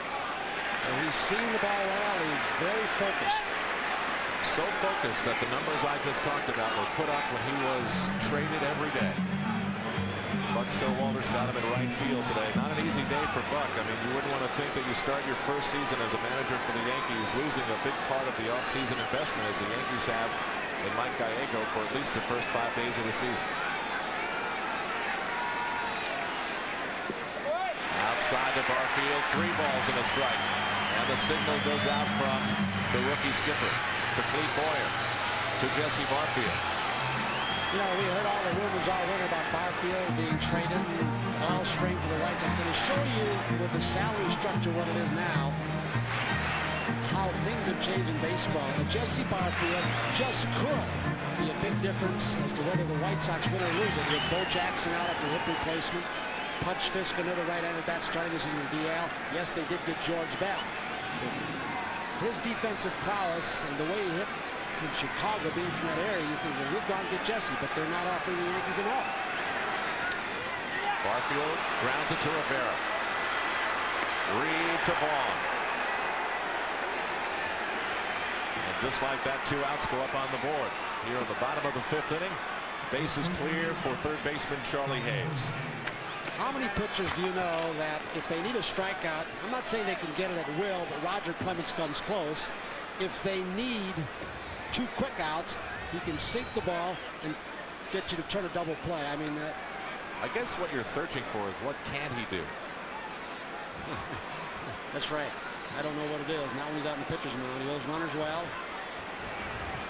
Charlie Hayes slats the 3rd Yankee hit between 3rd and short. Second hit of the inning after Clemens' strongest inning back in the 4th. Looked like one of those situations where Roger Clemens was not trying to make the first pitch perfect, just get a first pitch strike. And Charlie Hayes, not wanting to get behind the count, got a hanging slider. Even though he pulled off the ball, Hayes, he still had enough with his strength to drill it through the left side. Pena out there discussing things for a moment with Rocket.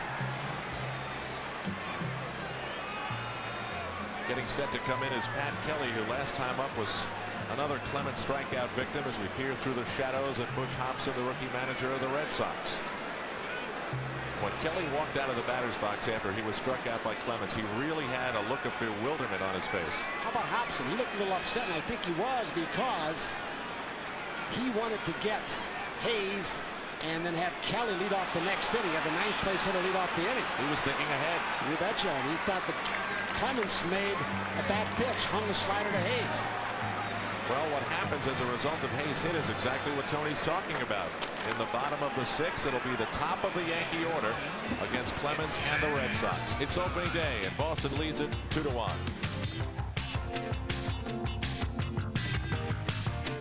Sperling, president of Hair Club for Men. If you have thinning hair, then this new booklet is something you should have. If you call our toll-free number, we'll send you our new brochure, which contains information about various hair replacement methods, including what the FDA has to say about the drug minoxidil. Of course, you'll also learn about Hair Club's new non-surgical polyfuse method. Whether wet right out of the shower or blown dry before going out, it looks and feels natural, just like a part of you. Hair Club's new polyfuse method literally fuses top-quality human hair to your own hair. Even when you feel around the perimeter of your head, I mean, you really cannot feel anything in your hair. It really gave me more ways to be able to do my hair, and I could do it in more of a 90s fashion. A new healthy head of hair can renew confidence and improve self-esteem. It may also bring out the best of who you are. So make sure you call our toll-free number to receive our new brochure. It's loaded with information so you can make the right choice for yourself. And by the way, I'm not only the Hair Club president, but I'm also a client.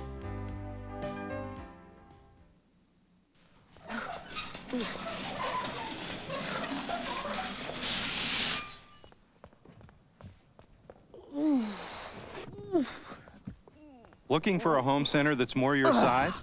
Come to Rickel. We make everything easier on you and your budget. This week, a 3-pound box of Loft's Deluxe Sun and Shade Grass Seed is just $8.99, and Thompson's Water Seal Waterproofing is only $8.96 a gallon. Whoa. So size up Rickel. Don't do it bigger, do it better. Back in the Bronx at Yankee Stadium with a full house, rejoined by Dwayne Stats. And Dwayne, I think the signs of good pitchers are what we were seeing today. Roger Clemens got in trouble in the first inning, walked the leadoff hitter, allowed just one. Scott Sanderson allows 2 home runs to Plantier and Vaughn, and now he is settled in. Yeah, and when you look at their lines, they could not be any closer than they are. 3 hits, 5 strikeouts, 1 walk. The difference, the 2 home runs. It's a 2-1 ball game. Hobson immediately went, you see it on this replay, to Tony Pena after Clemens got the double play off the bat of Barfield, and then it was a hanging slider that Charlie Hayes hit. First of all, Hobson sent Pena out to talk to Clemens, and you could read Clemens' lips saying, yeah, keep the ball down, which he didn't do to Hayes. First pitch, Hall will not reach it. So Jody Reed, who is 0 for 2, is going to dive into second base with a double. So he leads off the 6th against Scott Sanderson, and he's in scoring position. Some good base running, heads up base running by Reed. From the time he hit the ball, he had an idea that he might get 2 out of this, and he challenges Mel Hall and beats the throw back in. Several things happen, the least of which is that, to me, that Mel Hall doesn't have a strong arm, but in Yankee Stadium you bunch to the middle of the diamond, prevent triples. And the other thing is Mel Hall throws from the left side, so he had a turnaround, didn't get as much on his throw. Very alert base running, as you said. Now it's Greenwell called out on strikes, and he is fouled out. Red Sox lead it 2-1. Right on the outer edge.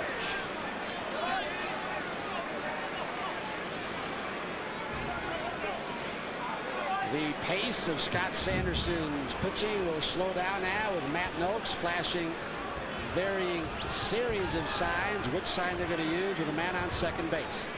And this is the 3rd time the Red Sox have had the leadoff man on in any one inning, but the first time they've had him in scoring position from the very beginning.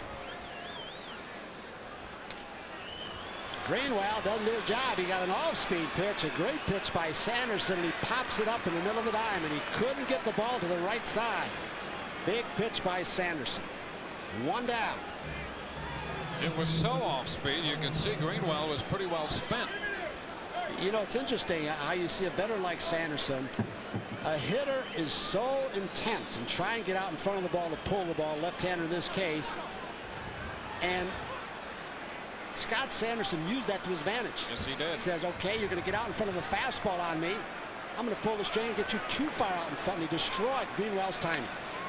Now it's Burke. Strikeout, ground out. Time. This could be a key spot in this ball game right here. A leadoff double by Reed. If Sanderson can get out of this with Clemens pitching. He's always had a good glove, Greenwell. He does more than cover ground. Wasn't that interesting? Hobson gave him a little pat and Tushy as if to say, hey, I know what you're trying to do. As long as I knew you were trying to execute and pull the ball, that's fine. But if you're hitting for yourself, I think he'd had a couple words. One strike to count on Alice Burke. Pulled foul, 2 strikes. You know, this has been a much ballyhooed pitching matchup opening day. Roger Clemens and Scott Sanderson. It really is a great pitching matchup from the perspective that you have Clemens with the hard stuff. You have Sanderson, who can still throw hard at times, but he relies on control and the off-speed stuff, really the art of pitching. Well, that's the beauty of opening day. Greenwell still wondering why he couldn't get the ball to the right side. The beauty of opening day is that every team in every city in the major leagues has the ideal pitching matchup, something you will not see the rest of the year.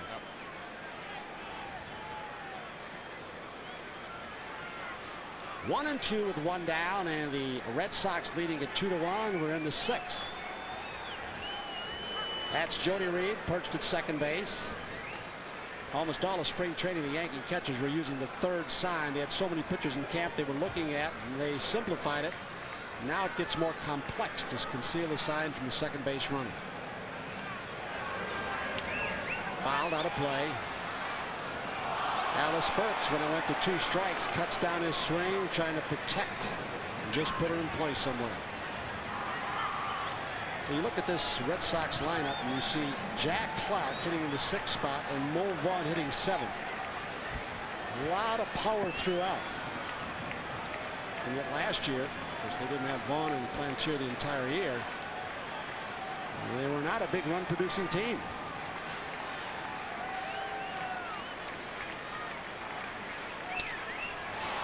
Roberto Kelly deep to right center field. Jody Reed will tag up. There are 2 outs as Reed will glide into 3rd base. They're going to peel it at second base. Velarde steps on the bag, and the second base umpire Voltaggio said no, he tagged up. I was wondering if they would appeal, because Reed didn't waste any time at all leaving the bag. It was very close. Phil Plantier hit a home run with 1 out in the 2nd, and he is fly to right center, and with a couple of bases open, Buck Showalter is going to come out with 2 down in this 2-1 ball game. Really? He will converse with Scott Sanderson, and he might let the veteran do what he wants. Remember, you've got Jack Clark up next, usually a cold spring hitter. And the fella, he struck out using a little slider, got him looking in the 2nd inning, and a ground ball to 3rd in the 4th. He's been ahead of him. Cataray starts to throw in the bullpen. He'll be available in the bullpen for the first couple of series until the team goes to the road to Detroit. They're going to intentionally walk Phil Plantier to get to the DH Jack Clark. So apparently a decisive decision by Showalter. Not going to let his pitcher Sanderson, a veteran, influence his decision. And so many times a guy like Scott Sanderson, the word just said, well, we're going to walk him, but don't give him anything too good to hit, and 1 slips. So there'll be 1st and 3rd with 2 down for Jack Clark. Jack the Ripper, and boy is he.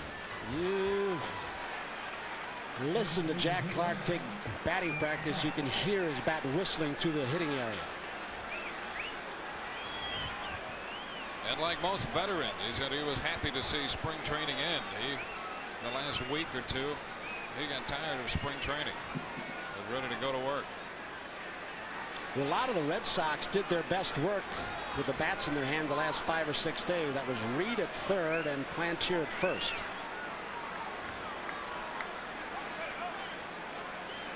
Could be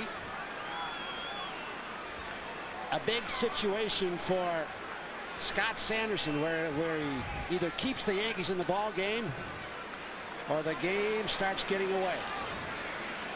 Slow breaking ball inside.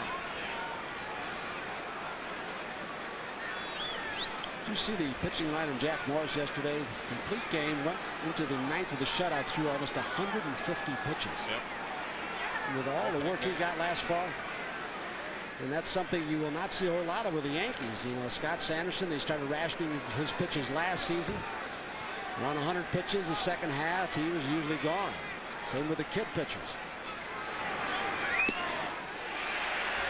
1-1, strike with a fastball. This matchup, the key matchup of the game right now, Sanderson against Clark. The afternoon could turn right here.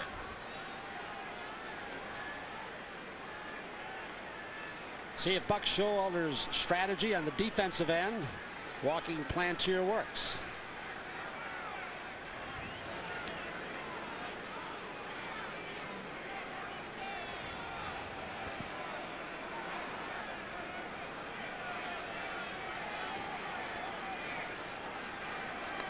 Two to 1 Red Sox.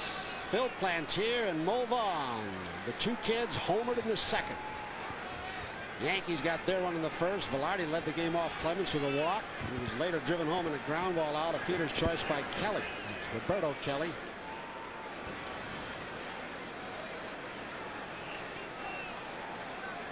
Sanderson very deliberate in this situation, and that can also play to his advantage. You've got a hitter who likes to swing the bat anyway. Game situation, maybe run scoring situation, might make him a little over anxious. 2-1. One of the most famous home runs in history, of course, in the '75 World Series by Pudge Fisk in Game 6. But Jack Clark hit one. Remember that one against the Dodgers against Tom Niedenfuhr?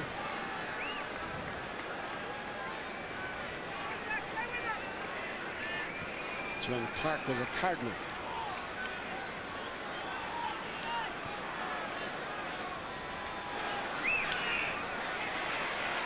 Fastball, Jack Clark a little late. Count runs 2 balls, 2 strikes with 2 down. Red Sox also have 2 men on. They're at the corners. A little bit late, Dwayne.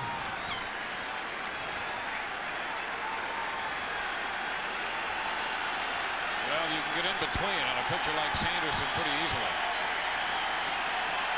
Scott has struck out 5 through the first 4. He's trying to get Clark one way or another. Charlie Hayes, a big hop. And a long throw to Mattingly. The Red Sox strand 2. Fine pitching by Scott Sanderson and Buck Showalter. Strategy works, walking Plantier. We'll go to the bottom of the 6th. Red Sox 2, the Yankees 1.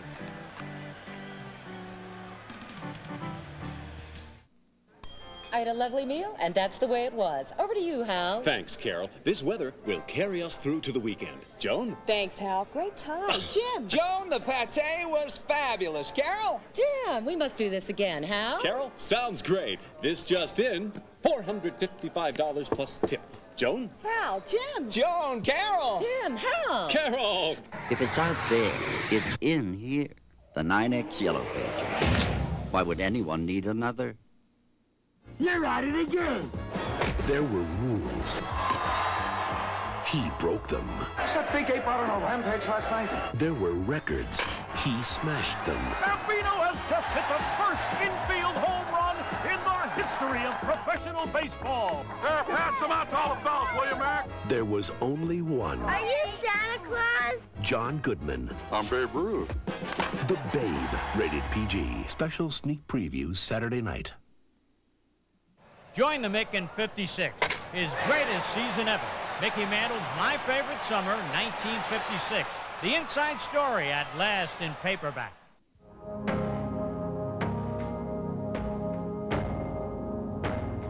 It may come as some surprise that a man actually ran a grueling 26-mile marathon in a pair of dress shoes. It will come as no surprise they were Rockport's. Rockport, you should be in our shoes.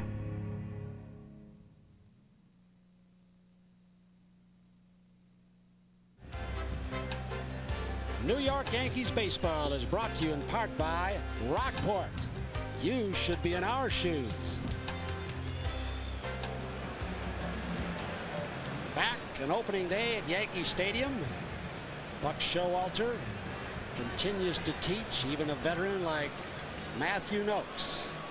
Younger than the pitcher he went out to ask walk Phil Planter earlier. What's Scotty? Is he 35? Is he 34? Sanderson's 35. There must be just months. Buck's 35. Months differing in their ages. I have to research that. Who's younger? Didn't matter. It worked, right? It did indeed. Randy Velarde, Don Mattingly, Roberto Kelly, Clemens, first pitch strike. Randy walked and scored. He's also grounded out. Oh my! Is that a split-fingered fastball or a sinker? That baby tumbled beneath the hands of Randy Velarde. He's in the hole 0-2.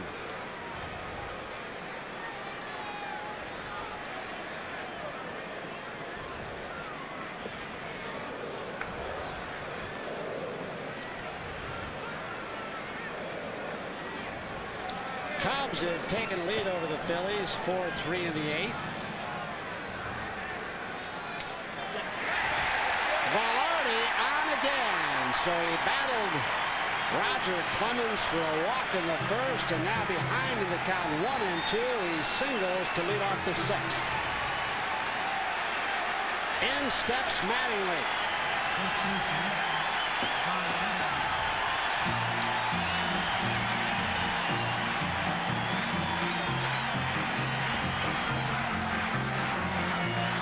That is 3 of 6 innings now. The Yankees have had the leadoff hitter on against Roger Clemens.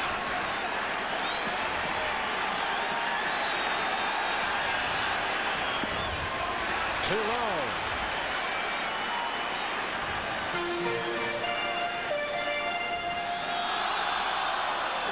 In the first inning, after Sanderson set the Red Sox down 3 up, 3 down, Velarde walks, and then Mattingly grounded the ball through the right side, and Velarde took advantage of Planter's arm. There he goes again. Fouled off by Mattingly. Showalter, and it is not an easy man to run on. Both Pena and Clemens, but especially because you swing through or take so many of Clemens' power pitches.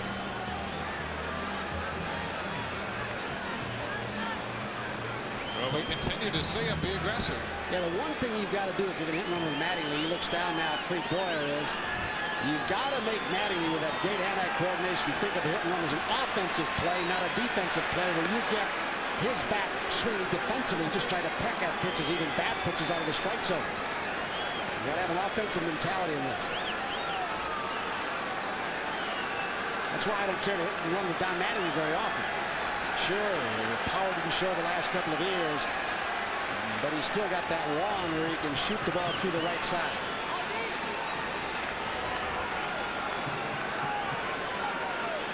Ball and a strike. Nobody out. Velarde on first. Yankees trailing by a run in the 6th. False start by Velarde. Clemens might have pitched out on his own right there. He wanted to call pitch out, but he may have felt something, and he slide-stepped and threw it up and away to give Pena a chance, and Velarde held his position. He came close to quick pitching again out of that slide step.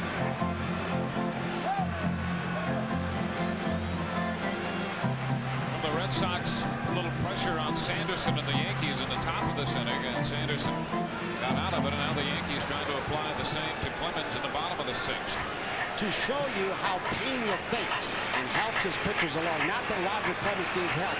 Pena went out, but he motioned in Jody Reed, and basically with a count 2-1, nobody out, Mattingly ahead, Pena wanted to make sure that Jody Reed knew exactly how they're going to try and get Mattingly out, where they're going to try and hit him, so we're in the position properly. Up the middle a little bit more if Clemens stays away with the fastball, maybe to pull more if he wants to come inside.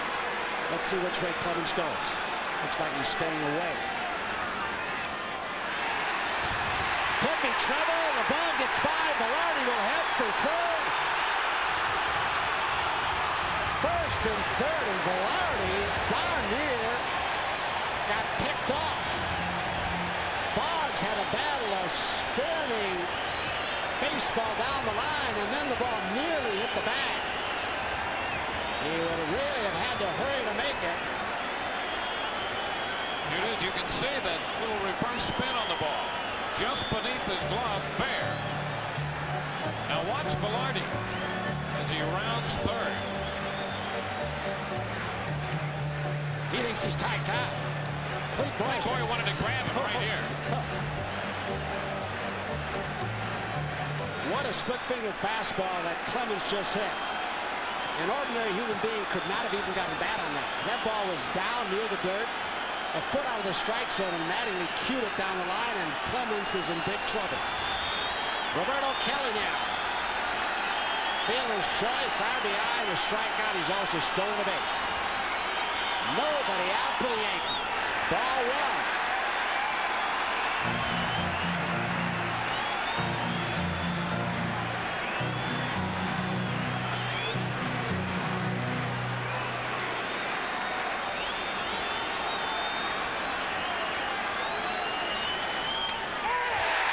Score at least one, and Roberto Kelly keeps it going. Mattingly will head for third.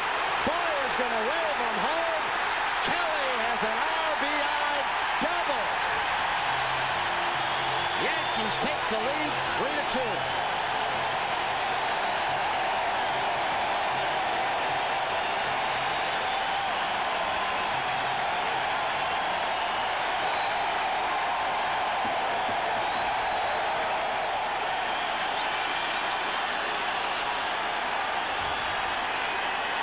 Roberto had some big hits against him last year. And Clemens behind 1-0 comes in with this one. Up and out over the plate. And Roberto Kelly drives it into the alley in left center. And the Yankees hope that he can be one of the run producers on this club. He has 3 runs batted in today.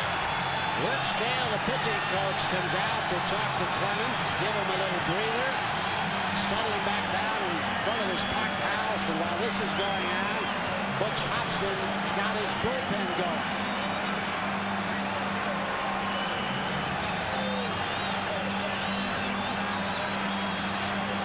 It looked like Roger was going to start Roberto Kelly off with a slider, and he showed he's human because it stayed right there. Kelly jumped all over it. Greg Harris now, the right-hander. He said, this may be the year I'll get my chance to pitch left-handed also. He's been pitching that way on the side all spring training. Bobby Valentine wouldn't let him do it. Texas.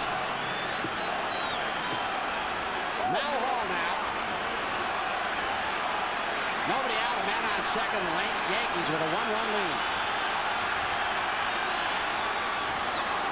Now trying to get the ball to the right side of the diamond. Advance Roberto to third.